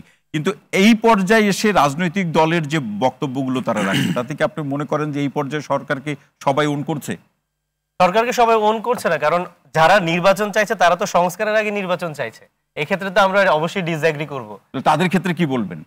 না, আমরা যে সংস্কার কমিশনগুলো যে গঠন করা হয়েছে, যে তারা রিকমেন্ডেশন দিয়েছে, একটা জাতীয় ঐক্যমত্য কমিশন গঠন করা হয়েছে, তো এই সংস্কার প্রক্রিয়া পুরোপুরি সম্পন্ন হওয়ার পরেই শুধুমাত্র নির্বাচনের কথা তাহলে বলুন যেটা কত বছর লাগবে, কত সময় লাগবে? সেটা তো সরকারকে জবাব দিতে হবে, এই জবাবটা তো আমরা দিতে পারবো। ওইটাই যে ধরেন এখন পর্যন্ত 6টা কমিশন রিপোর্ট দিয়েছে এবং এক একটা কমিশন 100-র উপরে 150-র প্রায় সুপারিশ, আরো 5টা কমিশন রিপোর্ট দেবে। এখন সব মিলিয়ে 2-3 হাজার সুপারিশ হবে, সেখান থেকে আপনি 50% যে বাস্তবায়ন করতে চান একদম ধরে ধরে, তাহলে অন্তত 10 বছর বাস্তবায়ন করবে কে? বাস্তবায়ন না সেটাই কথা, যদি এই সরকার বাস্তবায়ন করতে হয়, যদি এই অন্তর্বর্তী সরকার যদি সেই বাস্তবায়ন করতে যায়, তো আর সংস্কার কি কোনো অ্যাবসলিউট টার্ম যে সংস্কার না হওয়া পর্যন্ত নির্বাচন হবে না, মানে সমাজ রাজনীতি কি থমকে দিতে চান? পৃথিবীটা তো আপনার স্থিতে মম গতিতে জীবন, আপনাকে তো গতিশীল করতে। আপনি মনে করেন সংস্কার না করে নির্বাচন করবো না, ইররেশনাল কথা না? আপনি বলেন শুধু নির্বাচনই কিন্তু রাজনীতি না। না, আর এটা আরেকটা কথা যে সংস্কারের জন্য কিন্তু মানুষ জীবন দেয়নি, এটাও কিন্তু সত্য কথা। আপনার ফ্যাসিবাদকে তাড়ানোর জন্য, দেশে গণতন্ত্র প্রতিষ্ঠা করার জন্য, একটি সুন্দর সমাজ নির্মাণের জন্য মানুষ কি জন্য জীবন দিয়েছে সেটা আপনি বলতে পারেন না কি জন্য জীবন দিয়েছে। না, কিন্তু আবার হিলাল ভাই ভালো একটি নির্বাচনের কথাও যদি বলেন, হিলাল ভাই আমার প্রশ্নটি যে একটা ভালো নির্বাচনের জন্য যে পদ্ধতিগত সংস্কার সেটাও কিন্তু বিএনপি প্রথমেই বলছে, সেটাই তো বলছি, সেটাও আপনারা জোর দিয়ে বলছেন। এই সংস্কারের কথা আপনারা তো বলেননি তো। বিএনপি তো সেই 2016 সাল থেকে এই স্বৈরাচারের রক্তচক্ষুর সামনে দাঁড়িয়ে সংস্কারের কথা বলছে। যে সমস্ত সংস্কার কথা বলেছি সেগুলো আছে মুক্ত যুগে আপনারা বলছেন, বলে কি করছেন যে আমাদের যে গণতান্ত্রিক যাত্রা, যে আমরা যে বিজয় অর্জন করলাম, এরপর যে গণতান্ত্রিক যাত্রা সেটাকে থমকে দেওয়ার জন্য বলছেন। আমরা যখন বলছি যে যুগপৎ ভাবে চলতে পারে, আপনারা বলছেন বিচার না করে। দেখেন আমরা কি বিচার, সবার আগে তো বিএনপি দাবি করছে যে এই সমস্ত ফ্যাসিবাদী শক্তিকে বিচার করতে হবে। আমরা দেখলাম আপনারা বিচারের কথা বলেন, আবার প্রান্তিক পর্যায়ে দেখলাম এই নতুন সংগঠনটি তাদের রিহ্যাবিলিটেশন কমিটি হেলাল ভাই, আমি শুধু আপনাকে একটাই প্রশ্ন করব, আসলে আপনারা নির্বাচন নিয়ে যতটুকু সরব ততটুকু কি আপনারা বিচার এবং সংস্কার নিয়ে সরব? এটা কিন্তু যে আপনি বলছেন যে সংস্কারের নির্বাচনের প্রশ্নে বিএনপি যতটা আগ্রহী, সংস্কারের প্রশ্নে ততটা আগ্রহী না, কিন্তু তারা তো বলছে যে সংস্কার হোক, তাদের আপত্তি নাই। আমি শ্রদ্ধেয় হেলাল ভাইয়ের আজকের একটা কথা রেফারেন্সে এটার উত্তরটা দিতে চাই। উনি প্রথমেই শেখ হাসিনার সাথে, সরকারের সাথে বর্তমান সরকারকে উনি তুলনা করেছেন, যেটা আসলে শেখ হাসিনার সরকার একটা ভোটচোর সরকার ছিল, আর বর্তমান সরকার হচ্ছে গণ অভ্যুত্থানের মাধ্যমে গঠিত সরকার। এটা লিগ্যালিটি নিয়ে কিন্তু কম্পেয়ারই হতে পারে না। কিন্তু বিএনপি আজ নির্বাচনের কথা বলতে বলতে এমন একটা অবস্থায় পৌঁছে গেছে যে তারা গণ অভ্যুত্থানের মাধ্যমে গঠিত সরকারকেও আজ শেখ হাসিনা সরকারের সাথে তুলনা করছে। এবং এটাই শুধু এখানেই কিন্তু না, আমি সোশ্যাল মিডিয়াতেও বিএনপির অনেক অ্যাক্টিভিস্টদের বিভিন্ন পোস্টে দেখতে পাই যে কথাটা বারবার আমি বলছি যে দুটো উদাহরণ দিচ্ছি। যেমন ব্যবসায়ীরা বলতো শেখ হাসিনার সরকার বারবার দরকার, ব্যবসায়ী বুদ্ধিজীবীরা বলতো না। এরকম কোন ঘটনা ঈদের মাঠে এবং বিভিন্ন বক্তৃতায় যে তার অপরিহার্যতা তুলে ধরার জন্য দুটো উদাহরণ দিয়েছি। এটা দুটো সরকারকে এক করা হয়নি, অর্থাৎ মিস ইন্টারপ্রিটেশন। আপনাদের উদাহরণ দিয়েছি। আচ্ছা ভাই, ঠিক আছে। ওই উদাহরণ দিতে গিয়ে হয়তো ভাই বলে ফেলেছে যে এই সরকারের লিগ্যাল যে লেজিটিমেসি সেটা নিয়ে প্রশ্ন আছে, রাজনৈতিক লেজিটিমেসি নিয়ে প্রশ্ন নাই ভাই। না, লিগ্যাল উদাহরণ দিতে গিয়ে বলেছে, মন থেকে বলেন না, উনি বিশ্বাস করেন না। পলিটিক্যাল লেজিটিমেসি, না আমরা উদাহরণ দেব, আমরা আলোচনা সবাইকে অনুরোধ করছি যে উদাহরণ, আমরা তো আলোচনার প্রেক্ষাপটে উদাহরণ আসবে, কিন্তু উদাহরণ দিতে গিয়ে যাতে খুব বেশি উদার না হয়ে যায়। বলুন। সেটাই বলছিলাম। আর যেটার কথা বলছিলাম যে বিচার এবং সংস্কারের বিষয়ে বিএনপি ততটুকু সরব না, কারণ আমরা আজ বিএনপি মাঠ গুছাতে গিয়ে কিছুক্ষণ আগে আমরা অফ দ্য রেকর্ডও আলাপ করছিলাম যে বিএনপির মানে কতগুলো নেতা কর্মী কিন্তু নিজেদের মধ্যেই হানাহানি, চাঁদাবাজি এবং মারামারিতে তারা নিহত হয়েছে। গত 8 মাসে 51 জন মারা গেছে, আমি হিসাব বলছি আপনাকে। গত 8 মাসে 51 জন মারা গিয়েছে। তো তাহলে আমরা যদি বিচার এবং সংস্কার নিয়ে যদি বিএনপি মনোযোগী হতো, তাহলে কিন্তু এই মাঠ পর্যায়ের এই অবস্থা কি আজ হতো না। তাহলে নাবিদ ভাই একটা অগণতান্ত্রিক প্রশ্ন শুনেন, যে ধরুন এটা আলোচনার খাতিরে বলছি যে বিএনপি এই মুহূর্তে বড় রাজনৈতিক দল, এটা তো আপনারা স্বীকার করেন? অবশ্যই, নিশ্চয়ই স্বীকার করেন। তারা যদি সরকারকে এই নির্বাচনের প্রশ্নে যদি রাজনৈতিক প্রক্রিয়ায় মানে তারা যদি সংশয় কাটছে না এরকম একটা অবস্থা দেখে তারা যদি সরকারের কাছে আবেদন জানায়, রাখে যে আমরা আপনাদের সাথে নাই, কি হবে বাস্তবতা? কি হবে বাস্তবতা বলতে, এখন বিএনপির ডাকে কিন্তু গণ অভ্যুত্থান হয়নি, শুধু বিএনপির ডাকে। আমি মনে করি না যে শুধু বিএনপি না থাকলেই যে সরকার পড়ে যাবে বা সরকার পড়ে যাবে সে কথা বলছি না। সরকার বিএনপির সমর্থনের সাথে সরকার পড়ে যাবে, থাকবে, এই ধরনের ব্যাপারের কোনো প্রশ্ন নেই।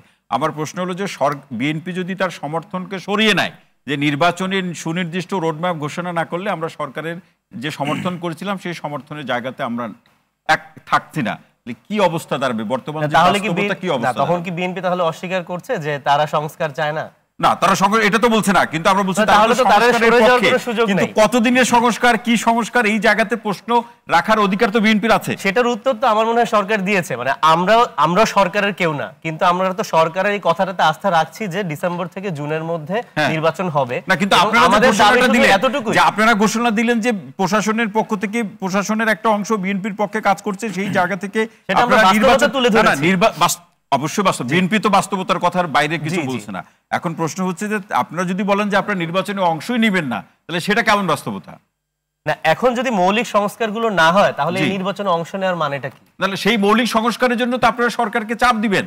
আমরা তো চাপ দিচ্ছি, আমরা সরকারের সাথে সহযোগিতাও করছি, আমরা সরকারকে চাপেও রাখছি।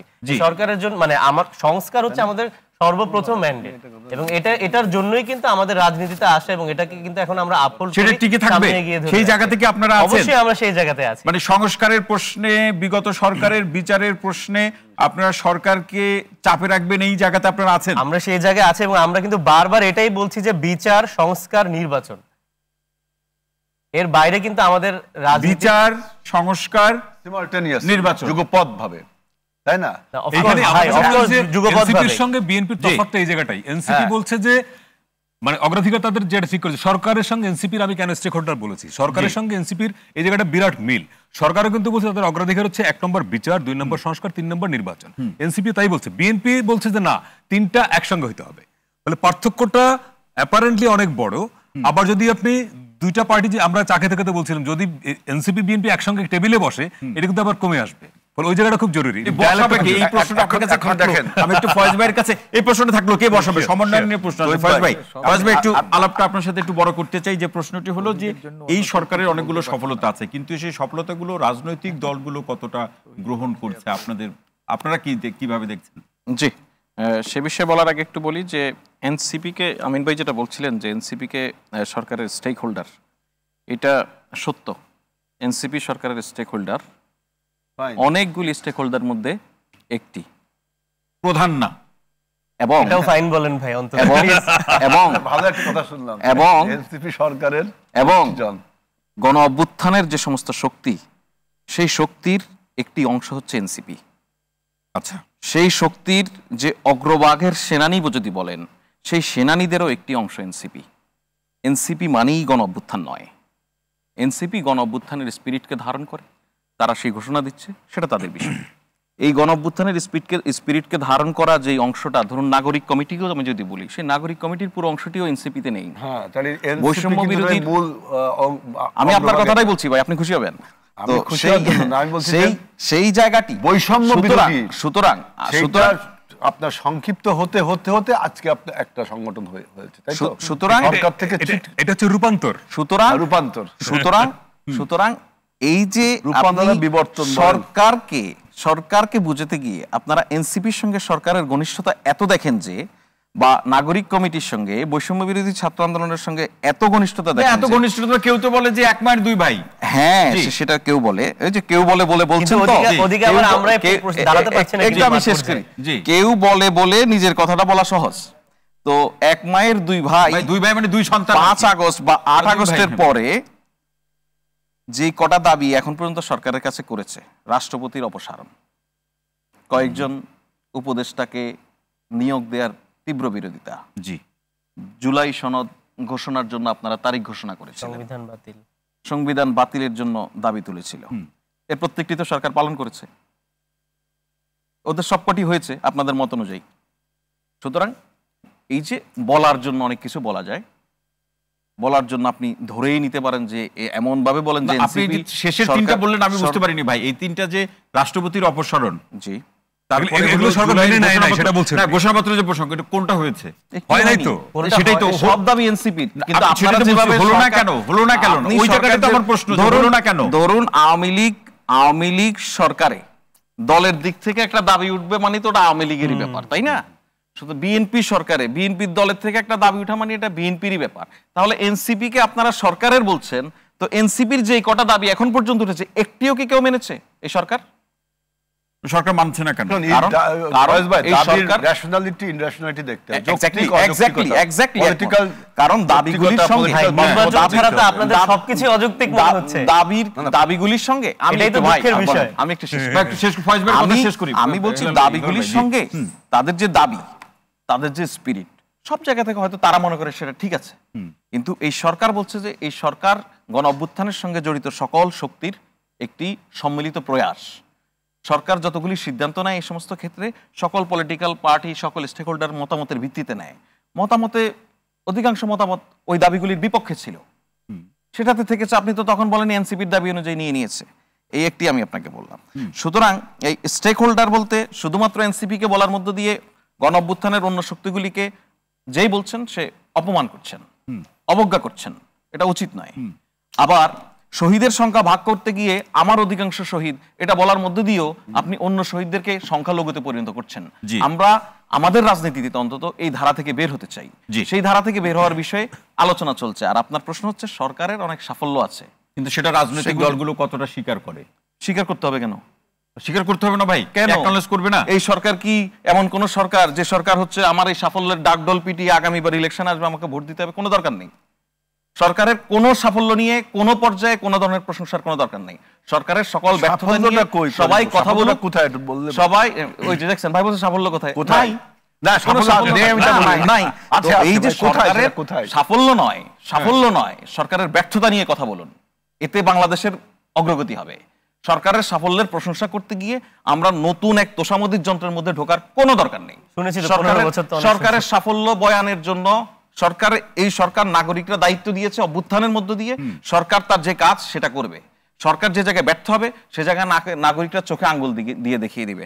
আপনি দেখুন সরকার ধরুন একটা অ্যারেস্ট নিয়ে সাম্প্রতিক সময় কথা হয়েছে, সরকার নিজেরা রিভিউ করেছে কিন্তু বলেছে এটা প্রক্রিয়াগত ভুল ছিল। সরকারের অসুবিধা নেই এটা বলতে, এসব বলার মধ্যে আমার ভোট কমতেছে না। আইন উপদেষ্টা বলেছেন ভুল, কিন্তু পরে আবার স্বরাষ্ট্র মন্ত্রণালয় বলেছেন যে ঠিক ছিল। অর্থাৎ দেখুন সরকারের মধ্যে প্রক্রিয়াগত বিষয় নিয়ে ওপেনে আলোচনা হচ্ছে। সরকারের ভুল নিয়ে সরকার অনেক সিদ্ধান্ত নিয়েছে, সেখান থেকে তারপরে নাগরিকদের মতামতের ভিত্তিতে সরে এসেছে। সরকারের এতে করে ভোট কমে না তো, কারণ তার ভোটের টেনশনই নাই। এই সরকার তো ফেল করার আগামী নির্বাচনে কোনো টেনশন নাই। সুতরাং ওসব নয়, থাকার জন্য সরকারের আছে, তার প্রবল ইচ্ছা, থাকার প্রবল ইচ্ছা আছে, থাকার একটা প্রবল ইচ্ছা আছে। ক্ষমতায় থাকার প্রবল ইচ্ছা তখনই আপনি দেখবেন যখন আপনি টিকিট কেটে সিনেমা দেখার জন্য বসে থাকবেন, সিনেমা দেখার আর 3 মিনিট বাকি আছে, সিনেমাটা খুবই ভালো, আপনার আগ্রহ অনেক, কিন্তু আপনার 3 মিনিটকে 30 ঘন্টা মনে হবে। তার মানে আপনাদের আগ্রহ আছে। আমি কি বলেছি আপনি বুঝেনি নাই। আমি বলছি ভাইরা টিকিট কেটে বসে আছে, এখন আর 3 মিনিটকে 3 মিনিট মনে হচ্ছে। ঠিক এইটার বিপরীতটা দেখেন, তাতে কি মনে হয়? প্রবল ইচ্ছা যদি থেকে থাকে তাহলে কেন বলবে যে এক মুহূর্ত বিলম্বিত হওয়ার কোনো ব্যাপার নাই, জুনের মধ্যে নির্বাচন হবে? এটা প্রবল ইচ্ছা কি পেলেন আপনি? ভাই নির্বাচন চাওয়া কি জুনের মধ্যে অপরাধ? আগে এটা বলেন, কোন জুন? রাজনৈতিক দলগুলোর কাজটা কি? আমি কিন্তু অপরাধ বলি নাই ভাই। আপনি রাজনৈতিক দলগুলির দায়িত্ব কি হয়? ভোটের মাধ্যমে রাজনৈতিক দলগুলির অনেকগুলি কাজের মধ্যে অন্যতম এবং প্রধান কাজটি হচ্ছে হয়তো নির্বাচন। না না, এটা কিন্তু আমি বলি না। আমি বলছি রাজনৈতিক দলগুলোর কাজটা কি? রাজনৈতিক দল সৃষ্টি হয় কি জন্য? যে টু রান দ্য কান্ট্রি। সেই রান দ্য কান্ট্রিকে পাওয়ার হোল্ড করতে হয়। এই পাওয়ার হোল্ডটা উপায়টাকে, এই পাওয়ারটা অ্যাচিভ করার উপায়টাকে থ্রু ইলেকশন, নির্বাচন। আর তো কোনো ব্যবস্থা নেই না, আমি সেটা বলছি। অর্থাৎ নির্বাচন চাওয়া কোনো ফৌজদারি অপরাধ না। ফৌজদারি কেন বলছেন?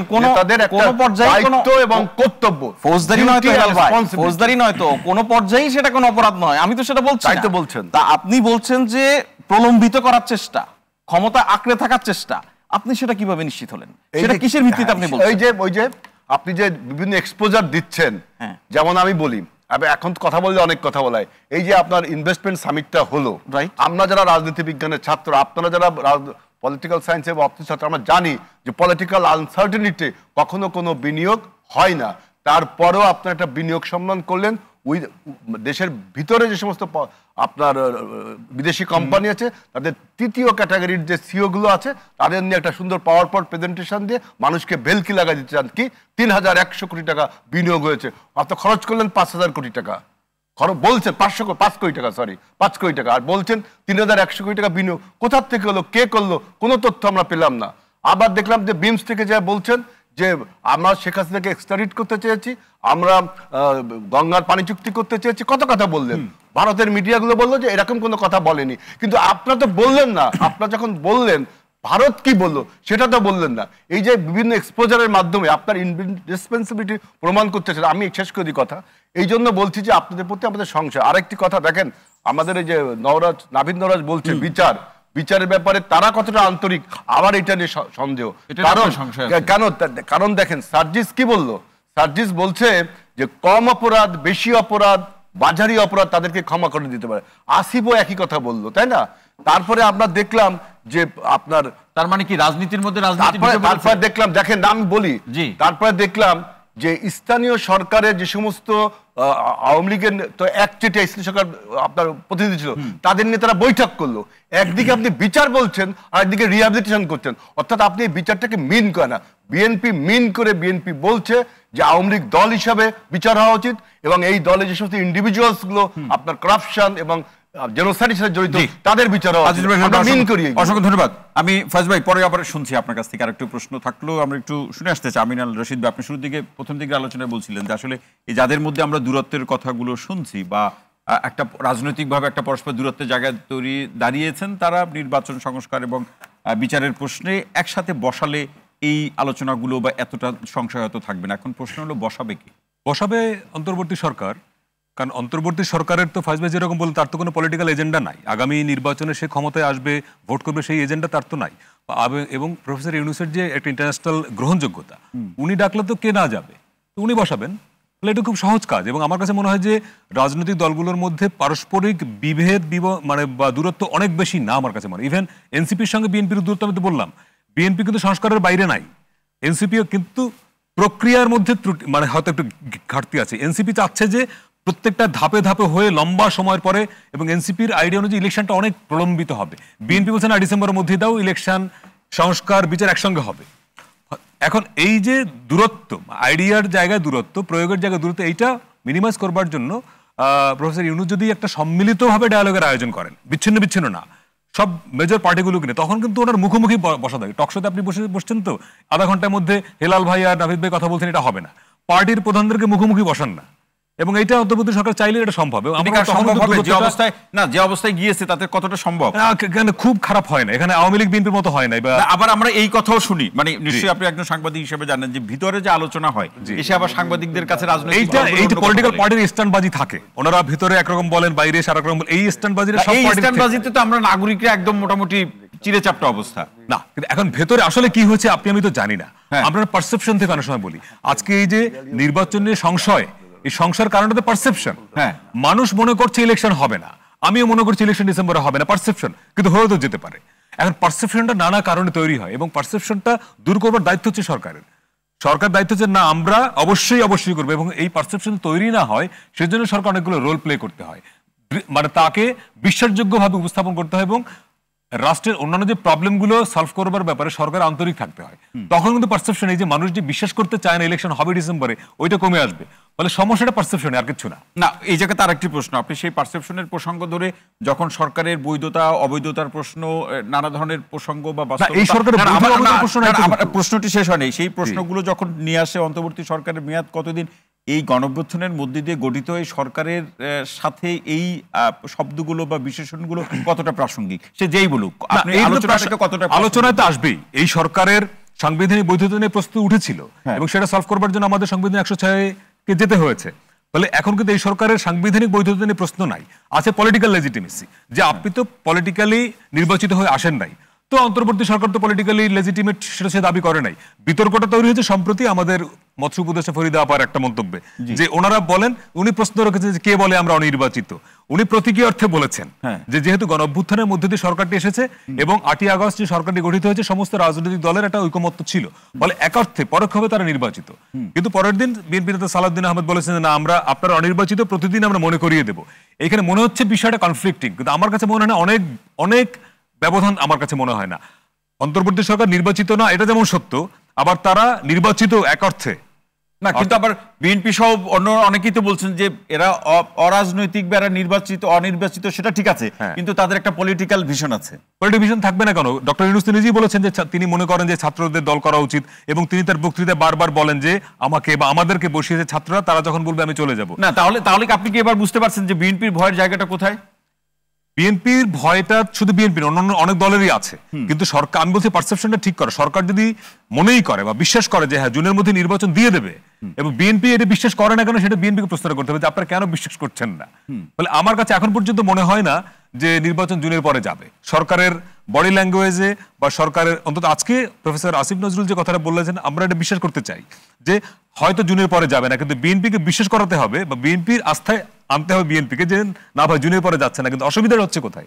অসুবিধা হচ্ছে বিএনপি ডিসেম্বরেই চাচ্ছে, ফলে ডিসেম্বর জুনের মধ্যে যে 6 মাসে একটা ঝামেলা পাকছে। এবং আর একটা ঝামেলা আমি সাংবাদিক হিসেবে আমার জায়গা থেকে বলি, ডিসেম্বর বা আপনি ধরেন যদি মার্চ ধরেন, ফেব্রুয়ারি ধরেন, এর মধ্যে কিন্তু আরো 8 থেকে 9 মাস সময়। এই 9 মাসের মধ্যে কি কি ঘটবে আপনি জানেন, আমি জানি, কি কি ঘটানো হবে আমরা জানি। ফলে ভয়টা হচ্ছে ওই জায়গাটা, বিএনপি ওই জায়গাটা ভয় পাচ্ছে যে ডিসেম্বরের মধ্যে আসলে কি কি ঘটবে।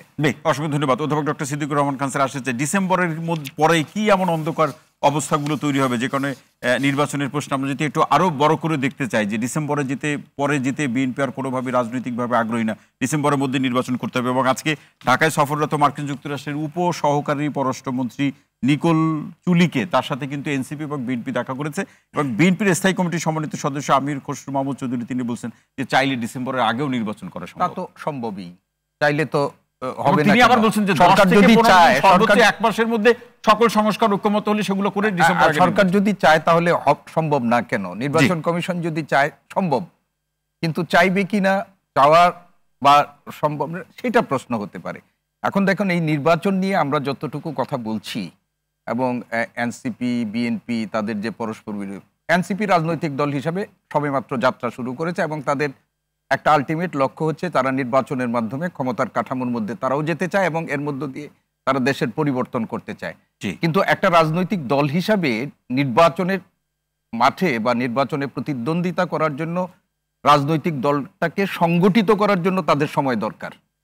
তাদের সুবিধা হচ্ছে এখন যে তারা সংস্কারের কথাগুলো বলে নিজেদেরও একটু সময় যদি পায়, এবং রাজনৈতিক দল হিসাবে তারা যদি নিজেদেরকে সংগঠিত করতে পারে, এবং সেইখানে যদি তারা নির্বাচনের জন্য পর্যাপ্ত প্রস্তুতিমূলক সময় পায়, এটার জন্য তাদের একটা সুবিধা আছে, এবং সেই সুবিধাটা তারা গ্রহণ করতে চাইবে, এবং সেটা তারা চাচ্ছে।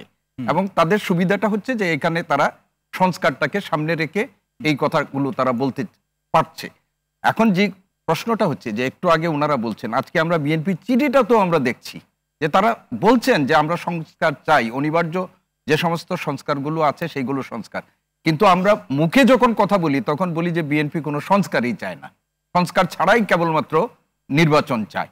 বিএনপি তো দফা ভিত্তিক তারা বলেছে যে সরকার, না সেটা না স্যার, এখানে আমি কথাটা ভুল হচ্ছে যে বিএনপি যতটা নির্বাচন চায় ততটা সংস্কার চায় না। না না, আমরা এই কথাটাও ঠিক না।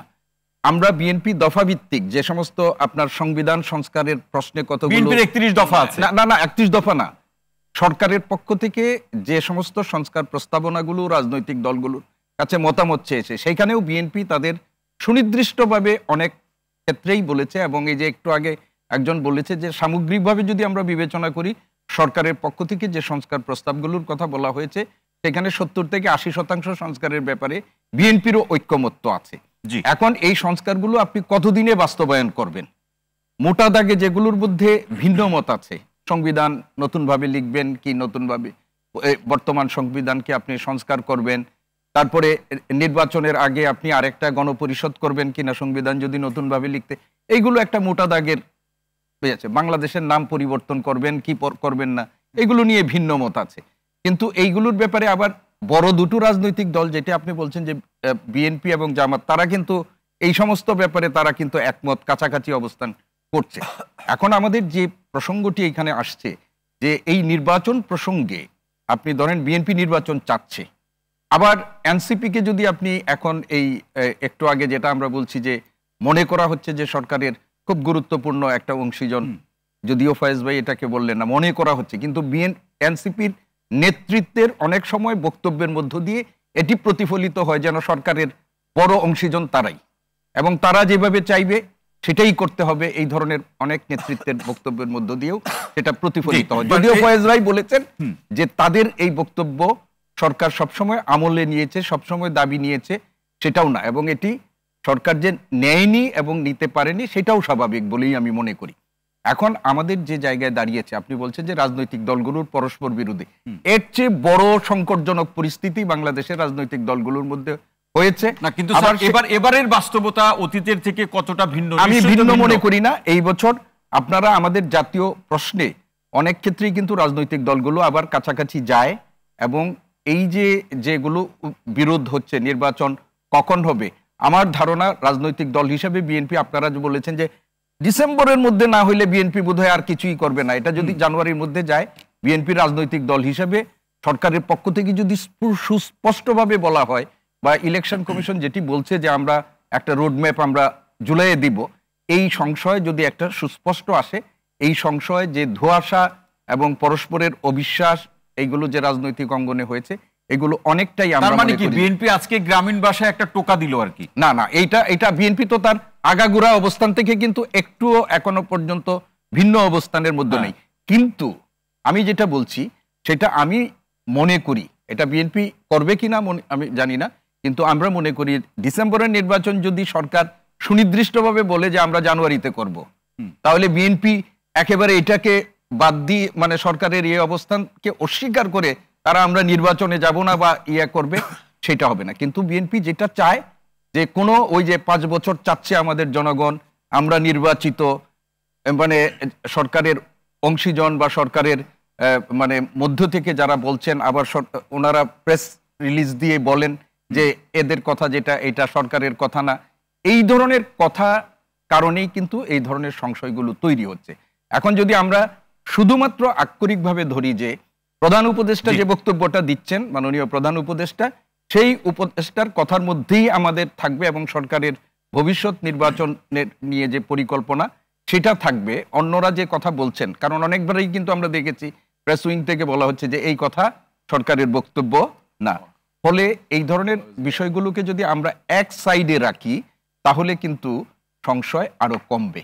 আর আমরা যেটা বলছি সেটা হচ্ছে যে এখন আমাদের মূল আরেকটা রাজনৈতিক দলগুলোর মধ্যে যে ইয়াটা হচ্ছে, সেটা হচ্ছে যে সংস্কার এবং বিচারের পক্ষ বিপক্ষ শক্তি। একসময় দেখতাম যে জামাত বা ওই অন্য একটা এখন হচ্ছে যে সংস্কারের পক্ষ এবং বিপক্ষ শক্তি হিসাবে রাজনৈতিক দলগুলোকে ট্যাগিং করে এক ধরনের সংকট তৈরি করা হচ্ছে, এবং এই সংকট আমি মনে করি যে এটা বেশি দিন থাকবে। অসংখ্য ধন্যবাদ। ববি আজাদ আসতে চাই যে সংস্কারের পক্ষের শক্তি বিপক্ষের শক্তি এরকম একটা ট্যাগিং বা স্টিগমাটাইজেশনের কথা তিনি বলেছেন, আমাদের সিদ্দিকুর রহমান খান স্যার বলেছেন। আরেকটা ব্যাপার হলো যে আমরা এটা আপনার কাছে তুলে দিই, নিশ্চয়ই এটা আপনার অজানা নয়, সেটি হচ্ছে যে এনসিপি যখন রাজনৈতিক কর্মসূচি নিয়ে মাঠে গিয়েছে, কোথাও কোথাও কিন্তু তারা আক্রমণের শিকার হয়েছে, এবং সেক্ষেত্রে তারা দায়ী করে কোনো না কোনো ভাবে বিএনপিকে। তাহলে এই অবস্থা চলতে থাকলে নির্বাচনের যখন রোডম্যাপ ঘোষণা হবে, মাঠের অবস্থা কি হবে ভাই? আচ্ছা, ফার্স্ট এন্ড ফরমোস্ট অনেকক্ষণ আলোচনা হয়েছে, তো অনেকগুলো কথা হয়ে গেছে। না, আপনার কাছে একটা লম্বা সময়। হ্যাঁ, না, আমি এনসিপির কথা দিয়ে যদি একটু শুরু করি। প্রথমত এনসিপি তরুণদের দল, এই যে এখানে যে নাভিদ বসে আছেন সেও কিন্তু আমার অনেক স্নেহভাজন, অনেক আদরের। হ্যাঁ, সো আমি খুব লম্বা দাগে এনসিপি নিয়ে কথা বলতে আসলে খুব কমফোর্টেবল ফিল করব না। আরেকটা হলো যে তারা একটা রাজনৈতিক দল, তারা যা ইচ্ছা বলতে পারে, তাদের চিন্তার তারা প্রকাশ করতেই পারে। তারা যদি বলে কখনো নির্বাচন চাই না, আমরা বাংলাদেশে গণতন্ত্র চাই না, কমিউনিস্ট পার্টি আছে, চায় না গণতন্ত্র, লেজিটিমেট পার্টি ভাই, নিবন্ধিত পার্টি, কমিউনিজম চায়। অনেকগুলো ইসলামিস্ট পার্টি আছে, চায় না গণতন্ত্র, তারা লেজিটিমেট পার্টি, নিবন্ধিত পার্টি, শারিয়া আইন চায়। তেমন এনসিপিও যদি বলে আমরা নির্বাচন চাই না, পুরোপুরি অধিকার আছে। ওরা তো এখনো নিবন্ধিত মানে লিগ্যাল পার্টিও না, সো ওরা ইচ্ছা মতো বলতে পারে, কোনো অসুবিধা নেই। ওরা চাইলে বলতেই পারে যে ভাই আমাদের মতো করে রুল, মানে আমাদের আইনে খেলো, তাইলে আমরা খেলবো না, আমরা খেলবো না, বলতেই পারে। তারা বলতেই পারে বিচার, সংস্কার, তারপর নির্বাচন, কোনো অসুবিধা নাই। তারা যে জায়গা থেকে এসেছে, তাদের যে বয়স বা অভিজ্ঞতা, তাদের ভালোভাবে জানবারও কথা না বিচার কত লম্বা প্রসেস। আই এম শিওর তারা জেনেই বলছে, বাট তাদের অনেকেরই জানবারও কথা না বিচার কত লম্বা প্রসেস। আমরা যারা আইনের সাথে না, গত 15 বছর হাসিনা সরকার আমাদেরকে মানে আইনের বাড়ি দিয়ে শিখিয়ে দিয়েছে ভাই আইনের প্রসেস কত লম্বা হয়, কত মুশকিল হয়, বাড়ি খেয়ে খেয়ে আমরা শিখেছি। হ্যাঁ, সো কিন্তু প্রবলেম যেখানে তৈরি হয় হলো যখন বিজ্ঞ উপদেষ্টা মণ্ডলীর সদস্য একই সুরে বলেন যে আগে বিচার, তখন প্রবলেম তৈরি হয়। যখন আইন যার দায়িত্ব, সেই উপদেষ্টা বলেন যে আমাদের প্রতি জনগণের একটা আকাঙ্ক্ষা আছে, ম্যান্ডেট দিয়েছে আমাদেরকে বিচার করে তারপর সবকিছু, তাহলে এই বিচারটা আমরা শেষ করব বা বিচারটা আমরা করব, তাও তখন একটু প্রশ্ন জাগে যে আইনের, এগেন আমি শ্রদ্ধার সাথেই বলছি, আমাদের বড় ভাই হন উনি ওইভাবে, তো আইনের সাথে উনি যেহেতু সম্পৃক্ত এবং আইনের দায়িত্বে উনি আছেন, সরকারের সবচেয়ে উচ্চ পর্যায়ে আইনের দায়িত্বে আছেন, তাহলে উনি কি জানেন না যে বিচার কার্যকলাপটা কত মুশকিল, কত বছরের হতে পারে? মানে বেসিক আপনার লোয়ার কোর্টে মামলা কত বছরের হইতে পারে, এরপর আপনি এখন ফাস্ট ট্র্যাক যদি করেন তাও হাইকোর্টে যাবে, অ্যাপিলেটে যাবে, রিভিউতে যাবে। এই যেই সব মামলা এখন আওয়ামী লীগের বিরুদ্ধে হবে, এগুলোর জাস্ট এভিডেন্স কালেকশন কত মুশকিল এবং কত বছরে এভিডেন্স কালেকশনে লাগবে, এই জিনিসগুলো নিশ্চয়ই তারা জানেন। তাহলে তারপর তারা এনসিপি বলতে পারে, শুধু এনসিপি না, 10টা রাজনৈতিক দলও বলতে পারে, কিন্তু সরকারের দায়িত্বে থেকে যখন বলেন তখন মুশকিল হয়ে যায়। এনসিপি নিয়ে এগেন আমি বেশি বলতে চাই না, তবে একজন তাসনিম খালিল একজন নিউজের আছেন, আমার খুব পছন্দের, এবং উনি আমাকে মন্তব্য করেছেন, জি হ্যাঁ, উনি আমাকে গত 5-6 মাস ধরে কন্টিনিউয়াসলি এনসিপি কত ভালো হবে এবং এনসিপি কত ভালো এটা বলে যাচ্ছেন, এবং অনেক জায়গায় ওনার সাথে আমি একমত পোষণ করি এবং করেছিও, কারণ তরুণরা, নাবিদের মতো তরুণ যারা আসলে অনেক কিছু করতে চায় এবং করেছে, তাদের শক্তি আছে, এনার্জি আছে, শেখার সময় আছে, তারা নিশ্চয়ই ভালো করবেন, সেই আশাটা রাখি।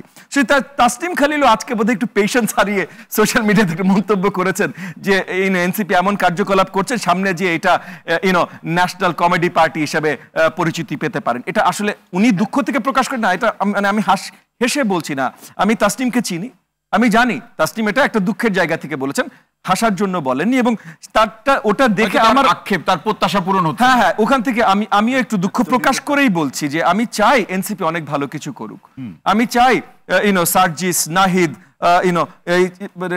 নাভিদ, তারা সবাই খুব ভালো কিছু করুক, এটা আমরা দেখতে চাই, কারণ বাংলাদেশের রাজনীতিতে এগুলো অনেক কিছুর দরকার আছে, অনেক কিছুর প্রয়োজন আছে, এই জিনিসটা দেখতে চাই, কিন্তু আমরা ওই জায়গাটায় যেন না নিয়ে যাই। আর বারবার এখানে আমি এর আগের বার কথা বলার সময় এখন পর্যন্ত অনেকেই আলোচনা করছেন এবং সব জায়গায় অনেকে আলোচনা করেন, একটা সিম্পল জিনিসকে আলোচনা করতে চান না, সবাই ইভেট করে চলে যান, পরিষ্কার ক্লারিফিকেশন। সরকারের দায়িত্ব জনগণের প্রশ্নের উত্তর দেয়া, সরকারের দায়িত্ব জনগণের সমালোচনা শোনা। এখন মনে করেন আমি ছোট্ট একটা অ্যানালজি দেই, হ্যাঁ, অন্তর্বর্তীকালীন সরকার মানে কি, মানে একটা স্টপ গ্যাপ। মনে করেন আপনি প্রথম বিশ্বযুদ্ধের কথা চিন্তা করেন, তখন আপনার ব্যাটল ফ্রন্টে যুদ্ধ হচ্ছে, যুদ্ধ যেখানে হচ্ছে একদম সোজা ব্যাটল ফ্রন্টের পিছেই মেডিকেল স্টেশন আছে, এখানে মেডিকরা আছে, মেডিকদের কি কাজ, গুলি খেয়ে যে আসবে তাকে তাড়াতাড়ি এনাফ ব্যান্ডেজ করে রক্তক্ষরণ কমিয়ে এমন ভাবে ব্যবস্থা করা যেন হসপিটাল পর্যন্ত সে যেতে পারে। আমাদের এই অ্যানালজিতে এই মেডিকেল ক্যাম্পটা হলো আমাদের অন্তর্বর্তীকালীন সরকার। এই মেডিকেল ক্যাম্প আপনাকে সুস্থ করে দেওয়ার তার কাজ না, তার কাজ হলো আপনি যেন এনাফ স্টেবল হন যেন হাসপাতাল পর্যন্ত আপনাকে পৌঁছাতে পারে।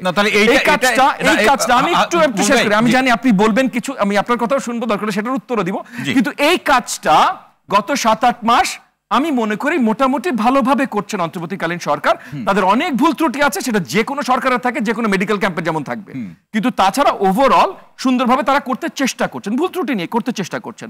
প্রবলেম যেই জায়গাটায় তৈরি হচ্ছে যে যদি তারা বা তাদের ভেতরে, এগেন আমি মাননীয় প্রধান উপদেষ্টার দিকে আঙ্গুল তুলছি না বা যে কোনো স্পেসিফিক কারোর উপর আঙ্গুল তুলছি না, কিন্তু ওভারঅল অন্তর্বর্তীকালীন সরকারের ভেতরে এমন একটা ভাব প্রকাশ দেখছি যে তারা পরিষ্কার করতে চান না, এবং অনেক জায়গায় জনগণের অনেক অংশকে একটা প্রতিশ্রুতি দেওয়ার একটা প্রবণতা আছে যে এইটাই হসপিটাল হবে। এইটা মুশকিল ভাই, মেডিকেল ক্যাম্পটাও কিন্তু কয়েক ঘন্টার জন্য, মানে আপনি এটা 2 বছর দেখেন। আমার প্রশ্নটি হলো, একটা পয়েন্ট শেষ করে তারপর আপনি বলেন, একটা পয়েন্ট শেষ করি। 1/11 2 বছর চলেছে, আপনি যদি জুলাই গণ অভ্যুত্থান ধরেন, জুলাই 24 থেকে জুলাই 26 কতটা সময়, 2 বছর সময়। এগেন যদি 2 বছর সময় আমরা সবাই মিলে আলোচনা করে পরিষ্কার কারণ দেখিয়ে সবাই রাজি হয় ভাই যে 2 বছর চলেন, এগুলো সবকিছু করি, কারণ আমরা সবাই কিন্তু সংস্কার চাই। গত 2 দিন আগে সংস্কার কমিশনের সাথে আমার 3 ঘন্টার মিটিং হয়েছে, এবং এই 3 ঘন্টায় তারা যতগুলো সংস্কারের কথা তুলে ধরেছেন তার ভাস্ট মেজরিটির সাথে আমরা একমত, ভাস্ট মেজরিটির সাথে আমরা একমত সংস্কার কমিশনের সাথে। তার মানে আমার দল থেকে এনডিএমও এই সংস্কারগুলো দেখতে চায়। আমি ধরে নিচ্ছি অনেকগুলোর সাথে, বড় একটা সংখ্যার সাথে বিএনপি একমত, জামাত ইসলাম একমত, হয়তো এনসিপি একমত, হতেই পারে, এনসিপি কি মতামত আমি জানি না। আমি জাস্ট বলছি যে তাইলে এই রিফর্মগুলো যদি সবাই চাই, তাহলে এটা নিয়ে সময় ক্ষেপণ এগুলোরও কি দরকার আছে? এই আমার কিন্তু প্রশ্নটি ববিহাজাত ভাই এখানে যে আসলে সরকারের সাথে সম্মানিত প্রধান উপদেষ্টার সাথে আপনাদের রাজনৈতিক দলগুলোর এখন পর্যন্ত যতবার আলাপ আলোচনা হয়েছে সেখানে এই কথাটা আপনারা কতটা খুব জোরালো এবং স্পষ্টভাবে, আপনি একটা চমৎকার কথা বলছেন যে আমরা ধারণাগুলোকে পরিষ্কার কতটা করছি, যে এই সরকারের কাজের পরিধি কতটুকু, আমরা তার কাছ থেকে কি চাই, এই কথাটা সরকারকে স্পষ্ট করে কি কেউ আপনারা বলেছেন, নাকি বলছেন যে আপনি যা করেন আমরা আপনার সাথে আছি? জি, আমি মাননীয় প্রধান উপদেষ্টাকে আমি জানতে চাই আপনার জি আমি মাননীয় প্রধান উপদেষ্টাকে অগস্টে বলেছি, যখন মাননীয় প্রধান উপদেষ্টাকে অগস্টে বলেছি প্রথমবার, যখন ওনার সরকার গঠনের পর আমরা আলাদাভাবে দলগতভাবে ওনার সাথে বসি, তখন প্রথমবার বলেছি। তখন আমাদের মাননীয় উপদেষ্টা মহোদয় ডক্টর আসিফ নজরুল সাহেব বলেছেন যে আমাদের আরেকটু সময় লাগবে এটা পরিষ্কার করবার জন্য, এবং তখন পুরোপুরি জাস্টিফাইড ছিল। তখন আমাদের 12-13 তারিখ ছিল, এরকম কিছু একটা, মানে 1 সপ্তাহ বা 1.5 সপ্তাহ হয়েছে সরকার গঠন, মানে দায়িত্ব নিয়েছে। ডিসেম্বরে যখন মাননীয় প্রধান উপদেষ্টার সাথে আরেকবার এগেন আলাদাভাবে জাস্ট আমার পার্টিগতভাবে বসার সুযোগ হয়, তখন মাননীয় প্রধান উপদেষ্টা ডিরেক্টলি আমাকে পয়েন্ট করে, মানে আমার দিকে তাকিয়ে আলোচনায় উনি বলেন যে ওনারা যত শীঘ্রই সম্ভব এটা ক্ল্যারিফিকেশন দেবেন, ক্লিয়ার করবেন যত শীঘ্রই সম্ভব, এবং এই যে ক্ল্যারিফিকেশনটা দেবেন আমাদের সাথে আলোচনায়, মানে রাজনৈতিক দলগুলোর সাথে আলোচনা এবং রাজনৈতিক দলের মতামত দিয়ে এই ক্ল্যারিফিকেশনটা দেবেন। That was December. This is, আমরা এখন এপ্রিলের মাঝামাঝি চলে এসেছি। তো এই যে ক্ল্যারিফিকেশন, ভাই ক্ল্যারিফিকেশনটা যদি এগেন অল্প সংস্কার মানে কি, কে আপনি যদি বলেন যে 20টা দল আছে, এই 20টা দলের সাথে মানে কথা বলছি, এই 20টা দলের মধ্যে যদি মেজরিটি 11টা দল বলে তাহলে আমরা মানবো, একটা ক্ল্যারিফিকেশন পেয়ে গেলাম। কিন্তু তখন দলের নামও আমরা জানি কোন দল করছে, মানে সবকিছুর ক্ল্যারিফিকেশন। আপনি বলছেন যা হবে সব খুব স্পষ্ট থাকবে। জি, কবে স্পষ্ট থাকবে? অসংখ্য ধন্যবাদ। নাবিদ নরোজ শাহ আসতে চাই যে আপনাদের দল সম্পর্কে আমাদের ববি হাজ্জাজ ভাই তিনি তো আলোচনা করলেন, অন্যরাও বললেন যে তাসনিম খলিল ভাইয়ের কথাও আলোচনা করলেন। আমরা জানি তিনি দেশের বাইরে থাকেন এবং আন্তর্জাতিকভাবে সম্মানিত একজন সাংবাদিক, এবং সবাই আমরা চিনি তাকে। কি যেন তার সম্পাদক, আমি ভুলে গেছি, নেত্রর সম্পাদক। তো সেই জায়গা থেকে প্রশ্নটি হলো যে আপনাদের কাছে যে প্রত্যাশা ছিল সাধারণ মানুষের, সেইটা পূরণ হতে সময় লাগবে, কারণ নতুন দল একেবারে রাতারাতি সব পূরণ হয়ে যাবে সেটাও আমরা প্রত্যাশা করছি না। কিন্তু আপনার শুরুতেই হোঁচট খাচ্ছেন কিনা, এই জায়গাটা, এই প্রশ্নটা কিন্তু অনেকেরই আছে। শুরুতেই অন্য কোনো অভিভাবক ধরে তার অপরামর্শ, কুপরামর্শ, এই ধরনের পরামর্শে হোঁচট খাচ্ছেন কিনা। ভুল হতে পারে, আপনাদের ভুল সবাই সহজভাবে নিবে, কিন্তু অন্যের পরামর্শে হোঁচট খেলে কিন্তু সেটা স্বাভাবিকভাবে দেখবে না। নিশ্চয়ই আপনি একমত হবেন। জি অবশ্যই আমি একমত, এবং আমি এখানে আসলে সবাইকে মানে নিশ্চিত করতে চাই যে এই ধরনের কোনো বিষয় আমাদের ভিতরেও চলছে না, বা এবং বাইরে থেকেও কিছু তো দেখার প্রশ্নই আসে না। শুধু একটা লাইনেও যদি আমরা আজকে এই মানে বিষয়টা শেষ করতে চাই, যেমন আমাদের কনভেনর নাহিদ বলেছেন আজকে যে মৌলিক সংস্কার নিশ্চিত না হলে আমরা নির্বাচনে যাব কিনা, তখন একটা প্রশ্ন থাকবে। আমরা কিন্তু ববি স্যার যেরকম বললেন যে মৌলিক আমরা কিন্তু এই যে সংস্কার একটা চলমান প্রক্রিয়া, এবং এখানে বিশাল একটা কর্মযজ্ঞের বিষয় আছে, সময়ও লাগবে অনেক। তো এখানে কিন্তু আমরা মৌলিক সংস্কার আজকে কিন্তু নাহিদ বলেছেন, তো যতটুকু মৌলিক সংস্কার হলে একটা সুষ্ঠু নির্বাচন আয়োজন করা সম্ভব, ওইটুক নিশ্চয়তা তো আমাদেরকে দিতে হবে, তাহলেই কিন্তু আমরা নির্বাচনের বিষয়ে আমাদের কোনো দ্বিমত থাকবে না। কিন্তু সেই সাথে নাবিদ, আমি যদি একটু আপনার আলোচনা বোঝার চেষ্টা করি বা একজন সাধারণ নাগরিক হিসেবে, সেটি হচ্ছে যে মৌলিক সংস্কার বলতে আপনারা কি বুঝান? এখানেও তো একটা অস্পষ্ট, এটা একটা বড় টার্ম ভাই। অবশ্যই এখন এটা তো একটা ছোট্ট পয়েন্ট অ্যাড করি, সরি আমি ইন্টারাপ্ট করছি। পার্টিগতভাবে একটা ক্ল্যারিফিকেশন আসলে ভালো। এটা কিন্তু আপনাদের দলের অনেকের সাথে, যার সাথে আমার দেখা হয়েছে, সবাইকে আমি একই কথা বলেছি, আপনারা নতুন পার্টি, আমরা চাই আপনারা ভালো করেন। তো যেহেতু ভালো করেন দেখতে চাই, তার জন্য আপনারা যেন পরিষ্কার উত্তরগুলো দেন। মানে আপনাদের কিন্তু এই পর্যন্ত বেশিরভাগ টপিকে পার্টিগতভাবে আপনার উত্তর দেননি, কিন্তু আপনারা বলে দেন হ্যাঁ আমরা বলে দিয়েছি, কিন্তু পার্টিগতভাবে একটা উত্তর। জি ধন্যবাদ নাবিদ স্যার। আমরা তো আসলে মৌলিক সংস্কার বলতে কিন্তু বেশ কয়েকটা পয়েন্ট আমরা বলেছি, যেমন আমরা গণপরিষদ নির্বাচনের কথা বলেছি, তো এই বিষয়টাতে কিন্তু ঐক্যমতে আসতে পারেনি। সেকেন্ড রিপাবলিকের কথা বলছেন। সেকেন্ড রিপাবলিক তো একটা পরের স্টেজ, কিন্তু আমরা গণপরিষদ নির্বাচনের কথা বলেছি, এবং আমরা কিন্তু এখন এটাও বলতে যাচ্ছি যে সামনের যে নির্বাচনটা হবে এবং যে সংসদ গঠিত হবে, তারা একই সাথে ফর দ্য টাইম বিং গণপরিষদ হিসেবেও কাজ করবে এবং আইনসভা হিসেবেও কাজ করবে। এই বিষয়টাতেও কিন্তু এখনো ন্যাশনাল কনসেনসাস আসতে পারেনি অন্য রাজনৈতিক দল, বোঝাই যাচ্ছে একমত হবে না। হ্যাঁ, কিন্তু তাহলে এটাই বলছি যে আমরা কিছু মৌলিক সংস্কারের কথা কিন্তু আমরা বলছি, আমরা কিন্তু জিনিসটাকে কমিয়ে এনেছি। আমরা প্রথমে বলছিলাম যে বিচার, সংস্কার, নির্বাচন, কিন্তু আমরাও কিন্তু নেগোশিয়েট করতে চাই এবং আমরাও চাই যে একটা ঐক্যমতের মাধ্যমে আমাদের দেশটা সামনে এগিয়ে করতে চান বা নেগোসিয়েশন করতে চান কি নির্বাচনে কতটা আসন আপনারা ভাগাভাগি করবেন সেটা? অবশ্যই না, আমরা নেগোশিয়েট সেখানেই করতে চাই যেন আমরা একটা জাতীয় ঐক্যমতে পৌঁছতে পারি এবং সামনে নির্বাচনের মাধ্যমে যেন দেশ একটা গণতান্ত্রিক প্রক্রিয়া প্রবেশ করতে পারে। সেই জন্যই কিন্তু আমরা মৌলিক সংস্কারের কথা বলছি এবং বিচারের কথা স্যার বলছিলেন যে আমি আইনের ছাত্র, আমি অবশ্যই জানি যে বিচার একটা দীর্ঘ প্রক্রিয়া, কিন্তু আমরা শুধু দেখতে চাই যে দৃশ্যমান বিচারের প্রক্রিয়াটা অন্তত শুরু হয়েছে। আজ আওয়ামী লীগ নিষিদ্ধের কথা আমরাই বারবার বলছি, বিএনপি কতবার বলেছে আওয়ামী লীগ নিষিদ্ধের কথা। এই আন্তর্জাতিক অপরাধ ট্রাইব্যুনালের প্রসিকিউটর বলেছেন যে শেখ হাসিনা এবং তার দলের শীর্ষ এবং কয়েকজন সাবেক কি বলে আইন শৃঙ্খলা রক্ষাকারী বাহিনীর সদস্যদের তদন্ত প্রায় শেষ পর্যায়ে এসেছে। জি এটা ভালো কথা, অবশ্যই অবশ্যই এটা একটা পজিটিভ দিক। আমরাও দেখতে চাই যে সেই তদন্ত শেষ করে যেন তারা হেলাল ভাই তো বললেন যে আওয়ামী লীগের বিচার তারা চায়, হেলাল ভাই তো বললেন। আমরা অবশ্যই তারা বললেন, কিন্তু আমরা কিন্তু এটাই বলছি যে তারা যদি আরো আন্তরিকভাবে চাইতেন এবং তারা যদি নির্বাচনের চেয়ে এই বিষয়টাকে বেশি জোর দিতেন তাহলে কিন্তু আমাদের শক্তিটাও বাড়তো। আমরা যতবার বলছি যে বিচার চাই ততবার কিন্তু বিএনপি বলছে না, বিএনপি যতবার বলছে নির্বাচন চায় ততবার কিন্তু মৌলিক সংস্কারের কথা বলছে না। আমরা যে সংস্কারগুলোর কথা বলছি এখানে ন্যাশনাল মানে কনসেনসাসে না আসলে তো এমনিও দেশ আগানো সম্ভব না, কারণ না হলে তো এই পুরো প্রক্রিয়াটারই কোনো মানেই ছিল না। আমাদের জাতীয় ঐক্যমত কমিশন কেন তাহলে গঠিত হলো? নাবিদ ভাই, আরেকটা আলোচনা আছে, দুইটা প্রশ্ন মানে আমরা খুব ছোট ছোট করে শুনবো। সেটি হচ্ছে যে আপনাদের যারা বিভিন্ন পদে আছেন, সম্মানিত বিভিন্ন পদে আপনারা আছেন, আপনারা বিভিন্ন রাজনৈতিক কর্মসূচি নিয়ে, যেটা ববি হাজেজ ভাইয়ের কাছে প্রশ্ন ছিল, মাঠে গেলে সেখানে এক ধরনের শারীরিক সংঘাত সহিংসতার ঘটনাগুলো ঘটছে, এটা একটা কেন ঘটছে, কারা ঘটাচ্ছে বা আক্রমণ করছে, সেক্ষেত্রে আপনাদের যে বক্তব্য সেই দায়টা বিএনপির দিকে যায়, এটা একটা প্রশ্ন। আপনারা কেন মনে করছেন যে বিএনপি নেতাকর্মীরা আপনাদেরকে মারছে? এক।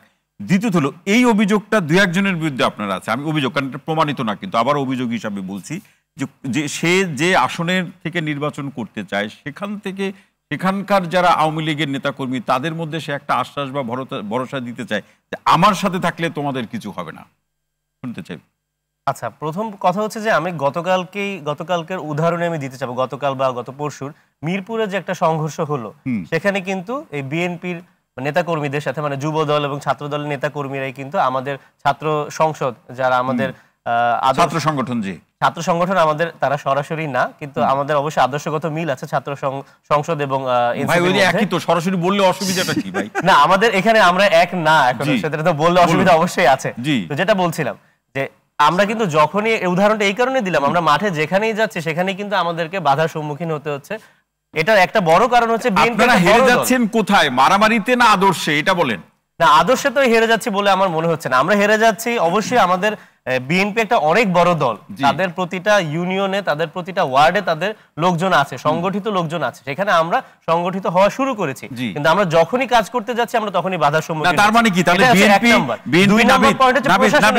একটা ছোট প্রশ্ন, যেহেতু আপনি বলছেন যে বিএনপি বড় দল, আমরাও সবাই বুঝতেছি এই মুহূর্তে বিএনপি বড় দল, তাহলে সেই বিবেচনায় আপনাদের কথাটা বলতে হবে তাহলে ছোট, নাকি আপনারা কথাটাও সেই পর্যায়ে একটা বড় যদি কথা বলে যেটা হজম করতে না পারেন? মনে হলো যে আমরা অনেক সময় বিএনপির ধরেন তারেক রহমান, জিয়াউর রহমান সম্পর্কে আপনাদের কোন নেতা যে ধরনের কথা বলেছে, এটা তো বিএনপি তো মাইন্ড করবেই না। এখন রাজনীতিতে তো মাইন্ড করাটা তো, এটা কি আমরা এখন আমলে নিব যে তারা কিসে মাইন্ড করবে? এখন মাইন্ড করলে সে তো রাজনৈতিক জবাব দিবে। বাংলাদেশের রাজনৈতিক জবাব হলো সংঘাত সহিংসতা। আপনি কি এখন এই টেলিভিশনে বসে লিগ্যালিটি দিচ্ছেন? না না, আমি মারামারির কথা বলছি না, আমরা সেটা বৈধতাও দিচ্ছি না।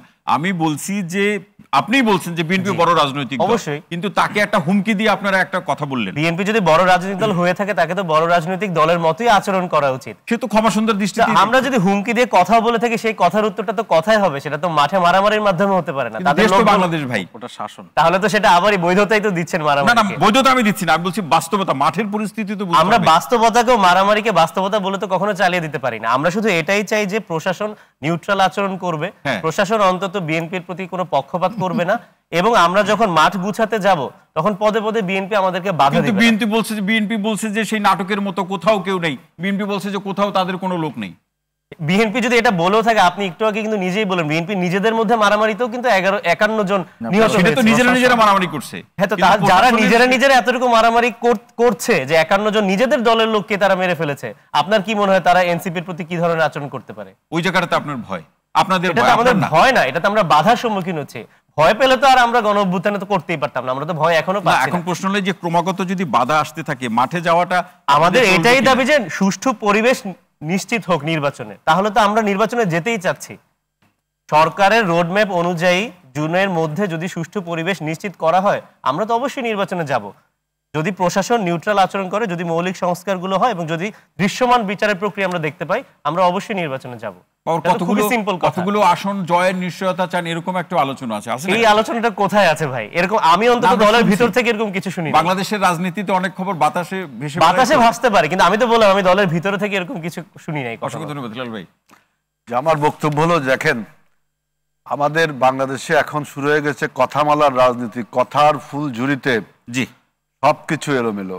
আমাকে যদি সময় দেন, কিছুক্ষণ আগে গণপরিষদের কথাটা বললো না, একটা দেশ যখন নতুন স্বাধীন হয়, নতুন সংবিধান তখন গণপরিষদ হয়। এখন গণপরিষদের কথা এটা ইররিলেভেন্ট এবং ইররেশনাল কথা, এই জন্য আমি বলছি। এনসিপি তো এখনো কোনো পলিটিক্যাল বয়ানই তৈরি করতে পারেনি। সদ্যজাত শিশু, আপনার ববি হাজরা ভাই যেটা বললেন, যেটা এখন তো আপনার পাইনি, শিশুকেই তো আপনারা ভয় পাচ্ছেন। আমি ভয় পাই গেলেই তো আপনি ভয় পাচ্ছেন, তাই আপনি বলছেন। না আমি বলি সংগঠন আপনারা হয় আপনি বলেন, তাহলে আমি বলি দুইজন কথা বলে একটা কেওয়াস সৃষ্টি হবে, তাই না? আমি বলছি যে ওরা এখনো পলিটিক্যাল বয়ান তৈরি করেনি। ওদের ইডিওলজিটা কি, কিভাবে দেশ পরিচালনা করে। পলিটিক্যাল পার্টিগুলো যেমন কতগুলো ইডিওলজি থাকে, পলিটিক্যাল কর্মসূচি থাকে, সেটা ওরা এখনো তৈরি করবে এবং এই দলকে আমরা কংগ্রাচুলেটও করি। আরেকটি কথা দেখেন, ওরা বলছে যে বিএনপি নাকি বিচারকে মিন না করে নির্বাচন বেশি চায়। আপনি দেখছেন যে বাংলাদেশে ক্রিয়াশীল সমস্ত রাজনৈতিক দল এই যে 5ই আগস্টের সরকার পতনের পরে 8ই আগস্টে যখন নতুন সরকার গঠন হলো, তার 1 মাসের মধ্যে জামাতে ইসলামী বাংলাদেশ 300 আসনে নমিনেশন দিয়ে দিল। নির্বাচন কারা চাই? অথচ দোষ দেওয়া হয় আমাদের। এই এনসিপি নতুন রাজনৈতিক দল এইবার ঈদে যে কাণ্ড ঘটালো, সারা বাংলাদেশে কখনো গাড়িতে, কখনো রিকশায়, কখনো ভ্যানে চড়ে ভোট ঠোটছে, নির্বাচনী পোস্টার দিয়ে নির্বাচন চাচ্ছে। এটা আমরা কংগ্রাচুলেট করি, হ্যাঁ ভোট চাচ্ছে, আবার বলছে আমরা নির্বাচন চাই না, আমরা বিচার চাই। আবার বিচারের ক্ষেত্রে দেখলাম এই যারা ফ্যাসিবাদের সাথে জড়িত তাদেরকে বিভিন্নভাবে ক্ষমা করবার জন্য থিওরি দিচ্ছে। চার্জিস একটা দিল, আসিফ একটা দিল। আরেকটা জিনিস দেখেন, আমি কথামালা রাজনীতি বলছি না, 111-এর সরকার যে অভিশপ্ত সরকার, এই কথামাত্রা তুলে বিভিন্ন রকম লেক্সিকন তুলে পরিবারতন্ত্র, সংস্কার এইসব বলে অবৈধভাবে 2 বছর থেকে কি প্রসাব করেছিল, 17 বছরের ফ্যাসিবাদ। এই সরকারের মধ্যে সেই 111-এর ভূত তাদের উপর আপনার চাপিয়ে বসেছে, যে বিভিন্ন রকম বাইনারি তুলে তারা যে কি শেষ পর্যন্ত করবে। এবং দেখেন বলছেন নির্বাচন বলে যে জুন মাসে দিবেন, কিভাবে দিবেন, স্কেডিউলটা কি হবে, নির্বাচনের বিধিমালাগুলো এগুলো বললে সমস্যা কি? আপনি বলছেন নাকি? কারণ কি আপনি ক্ষমতায় আসলে অসংখ্য ধন্যবাদ। ডক্টর সিদ্দিকুর রহমান স্যার, শেষ মন্তব্য শুনবো। শেষ মন্তব্য এটি যে আজকে এখানে যে রাজনৈতিক দলের নেতৃবৃন্দের মধ্যে যে বিতর্ক শুনলাম, এটি একটা গণতান্ত্রিক ব্যবস্থার এটাই একটা স্বাভাবিক প্রক্রিয়া। এই বিতর্ক হবে এবং এই বিতর্কের মধ্য দিয়ে একটা সুন্দর সমঝোতামূলক পরিবেশ তৈরি হবে। এবং বিএনপি যে আশঙ্কা করছে, নির্বাচন কমিশনের পক্ষ থেকে যে কথা বলা হচ্ছে যে জুলাইয়ের মধ্যে সুনির্দিষ্ট নির্বাচনী রোডম্যাপ তারা ঘোষণা করবেন, আমরা আশা করতে চাই যে অন্তত নির্বাচন কেন্দ্রিক বিতর্কটি অবসান ঘটানোর জন্য এবং যে সরকার এখন দায়িত্বভার গ্রহণ করেছেন তারা তাদের কর্মসূচিগুলো বাস্তবায়ন করার জন্য এই নির্বাচন কমিশনের মাধ্যমে একটা নির্বাচনী জুন মাসের মধ্যেও যদি হয় তাহলে সেটাও সুস্পষ্টভাবে একটা নির্বাচনী রোডম্যাপের মধ্য দিয়ে, আমরা নির্বাচনী তো শিডিউল চাচ্ছি না, রোডম্যাপ, একটা রোডম্যাপের মধ্য দিয়ে আমরা যদি এটি নিশ্চিত হতে চাই তাহলে অহেতুক বিতর্ক রাজনীতিতে যে সংস্কার না নির্বাচন, নির্বাচন না সংস্কার, এই অনেক বিতর্কেরই অবসান ঘটবে এবং এটা ডক্টর সিদ্দিকুর রহমান স্যার, খান স্যার অসংখ্য ধন্যবাদ। আমিনুল রশিদ ভাই, শেষ মন্তব্য। না, একদম সহজে যেটা বুঝি, বাংলাদেশের রাজনীতি সবসময় রাজনৈতিক দলগুলো নিয়ন্ত্রণ করে না। এটা আমাদের একটা দুর্ভাগ্য যে আমেরিকা যুক্তরাষ্ট্র, ভারত, চীন এদের অনেক ইনভলভমেন্ট থাকে এবং এই মুহূর্তে বাংলাদেশ সফর করছেন 2 জন মার্কিন সহকারী পররাষ্ট্রমন্ত্রী, পাকিস্তানের পররাষ্ট্র সচিব। এবং আপনাকে খেয়াল রাখতে হবে বাংলাদেশ জিওপলিটিক্যালি এমন একটা ইম্পর্টেন্ট জায়গায়, আরাকান ইস্যুতে আগামী, আপনার এর আগে বলেছিলাম যে ডিসেম্বরের মধ্যে কি হবে আমরা জানি না, সীমান্তে খেয়াল রাখতে হবে আরাকানে কি হয়। পাকিস্তানের পররাষ্ট্র সচিব কি মিটিং করেন, 2 মার্কিন পররাষ্ট্র মন্ত্রী কি কথা বলেন, রাজনৈতিক কি আলোচনা ভেতরে হচ্ছে আমরা জানবো না। ফলে বাংলাদেশের রাজনীতিতে বিদেশি শক্তিগুলোর যে প্রভাব বছর পর বছর ধরে আছে, এইটা কিন্তু শেষ হয় নাই। ফলে জুলাই অভ্যুত্থানের মধ্য দিয়ে আমরা যে নতুন বাংলাদেশ চেয়েছিলাম, এখানে বড় প্রত্যাশা ছিল এই যে বাংলাদেশের ভাগ্য বাংলাদেশের মানুষ নির্ধারণ করবে। এই আমিন ভাই, একটা ছোট্ট প্রশ্ন, দুই এক লাইনে শুনতে চাই। আমরা দেখছি যে চীন সফরের একটা হিরিক পড়ে যাচ্ছে, এটা কারণ কি? কারণ বাংলাদেশ চীনের বলয়েতে ঢুকেছে। কারণ হলো যে বাংলাদেশে আপনি যদি এই রিজিয়নে দেখেন, এখানে চীন এবং ইন্ডিয়া, তাই না? আগের সরকার ছিল প্রো ইন্ডিয়া মানে কি ইন্ডিয়ার গ্রিপের মধ্যে। এখন এই সরকার ভাবছে যে এন্টি ইন্ডিয়া হতে গেলে প্রো চায়না হতে হবে। জি, আমি দর্শক ববি আজাজ ভাই, শেষ মন্তব্যে কি বলবেন? একটু আশার কথা বলুন। আশার কথা, আমরা আশাবাদী হতে চাই জি, যে অন্তর্বর্তীকালীন সরকার জনগণ বান্ধব যতটা আমরা চাই এবং আমরা বিশ্বাস করি তারা হতে চান এবং হবেন, তারা যেন ততটা হন। আমরা যেন আগামীতে নতুন হইচইয়ের বা চরকিতে টিভি শো না দেখি নির্বাচন আসছে হয়তো, এরকম যেন না দেখি, আসলে যেন নির্বাচন আসে, ভালো একটা নির্বাচন আসে, এনসিপিও যেন সুন্দর করে পার্টিসিপেট করে, সকল দলগুলো যেন পার্টিসিপেট করে, বাংলাদেশের জনগণ তাদের ভোটের যে মৌলিক অধিকার থেকে তারা এত বছর বঞ্চিত, সেটা যেন সুন্দরভাবে ফিরে পায়, আমরা সেই প্রত্যাশাই করি। অসংখ্য ধন্যবাদ। নাভিদ নওরোজ শাহ, শেষ মন্তব্য শুধু এটাই বলবো যে আমরা বিদ্যমান রাষ্ট্র কাঠামোতে আরেকটা প্রহসনের নির্বাচন চাই না। আমরা সুতরাং এতটুকুই চাই যেন মৌলিক সংস্কারের মাধ্যমে একটা লেভেল প্লেইং ফিল্ড তৈরি করা হোক, যেখানে সব রাজনৈতিক দল নির্ভয়ে নির্বাচনে অংশ নিতে পারে। যে সংশয় বা আলোচনাগুলো আছে সেগুলো কেটে যাবে নির্বাচনের আগে, সেই প্রত্যাশা করেন? আমরা প্রত্যাশা অবশ্যই রাখতে চাই। আমরা সরকার, বিএনপি এবং অন্যান্য রাজনৈতিক দলের প্রতি সেই প্রত্যাশা অবশ্যই রাখতে চাই যে সংশয়গুলো যেন কেটে যায়।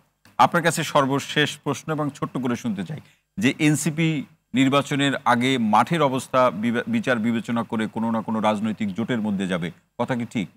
এটা নিয়ে এখনো আমাদের দলের মধ্যে কোনো কথা হয়নি এবং এটা নিয়ে কোনো এখনো সিদ্ধান্ত হয়নি, সুতরাং এখনই তো বলতে পারছি না। কিন্তু আমরা নিজেরাই চাই যে স্বয়ংসম্পূর্ণভাবে আমরা নির্বাচন করব। তাই অবশ্যই। ফয়েজ ভাই। জি, আপনাকে অনেক ধন্যবাদ।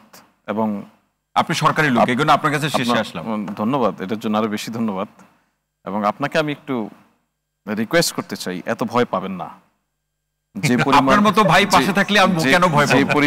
যে পরিমাণ ভয়ের কথা আপনি বলছেন, এত ভয় বাচ্চারাও এখন আর পায় না। হ্যাঁ, আপনি বলছেন যে এক টেবিলে রাজনৈতিক দলগুলিকে এখানে বসানো সম্ভব কিনা।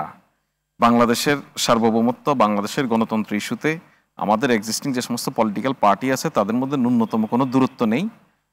বাংলাদেশের এই সব পলিটিক্যাল পার্টি একদমই এক জায়গায় আছে, শুধুমাত্র তাদের নিজ নিজ ভোটার এবং নিজস্ব এজেন্ডা বয়ান এসব নিয়ে তাদের এক ধরনের গণতান্ত্রিক বাহাস হচ্ছে। সেখানে আতঙ্কিত হবেন না দয়া করে, সব ঠিক আছে।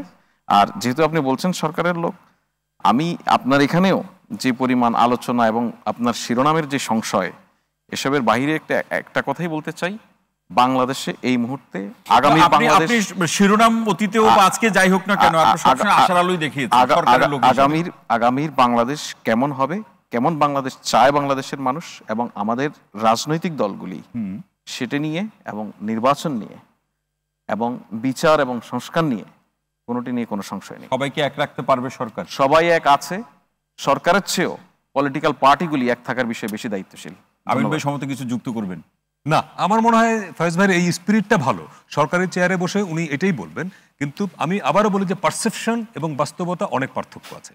মানুষ বিশ্বাস করে কিনা বা বিশ্বাস করতে চায় কিনা যে হ্যাঁ নির্বাচনটা হবে, এবং নির্বাচন আমি এখন ওইটাই বিশ্বাস করি, শুধু নির্বাচনের জন্য নির্বাচন না, একটা যৌক্তিক সংস্কার লাগবে। এই নির্বাচন মানে যাতে আসলে অর্থপূর্ণ নির্বাচন হয়। অবশ্যই। কবি আজাজ ভাই, জি আর কিছু যুক্ত করবেন কিনা? নিশ্চয়ই, সংস্কারে আমরা সবাই এগ্রিড। সো কিছু সংস্কার নির্বাচনের আগে হবে, এইটাতেও আমরা সবাই এগ্রিড। সো যদি এগ্রিমেন্টই থাকে তাহলে এগ্রিমেন্টটা খোলাসা করে সেই নিয়ে কাজ হয়, যত তাড়াতাড়ি নির্বাচন হয়ে যাওয়া উচিত। আমি শুধুমাত্র ওই নাবিদ যেটা বলছেন যে প্রহসনের নির্বাচন, এই সরকারের কাছ থেকে কেন আমরা এই ধরনের প্রত্যাশা করছি যে প্রহসনের নির্বাচন হবে? আমরা মনে করি বাংলাদেশের মানুষ গত দেড় দশকের সময় ধরে অন্তত 3টা নির্বাচনে তাদের মানে মৌলিক অধিকার প্রয়োগ করতে পারে না। এই সরকারের উপর একটা দায়িত্ব আছে এবং এই সরকার একটা ভালো নির্বাচন উপহার দিবে। কৌশলপূর্ণ কথাবার্তা বাদ দিয়ে সরকারকে একদম ডেফিনেটলি বলতে হবে যে নির্বাচনটা কিভাবে কবে হচ্ছে, এটা সমস্ত কৌশলপূর্ণ কথাবার্তা বাদ দিয়ে তাকে করতে হবে। জি নাবিদ, আমার আর তেমন কিছু বলার নাই। আমরা সবার সাথে একমত, আমরা অবশ্যই নির্বাচন চাই এবং আমরা এখনো সরকারের উপর আস্থা রাখছি। আমরা বিএনপি এবং অন্যান্য রাজনৈতিক দলের সাথে ওই জাতীয় ঐক্যের মাধ্যমে আমরা সামনের বাংলাদেশে এগিয়ে যেতে চাই। আমরা আশা করি তারাও আমাদেরকে সহযোগিতা করবে। ফয়েজ ভাই, আপনার কথা শুনে বাড়ি যেতে চাই।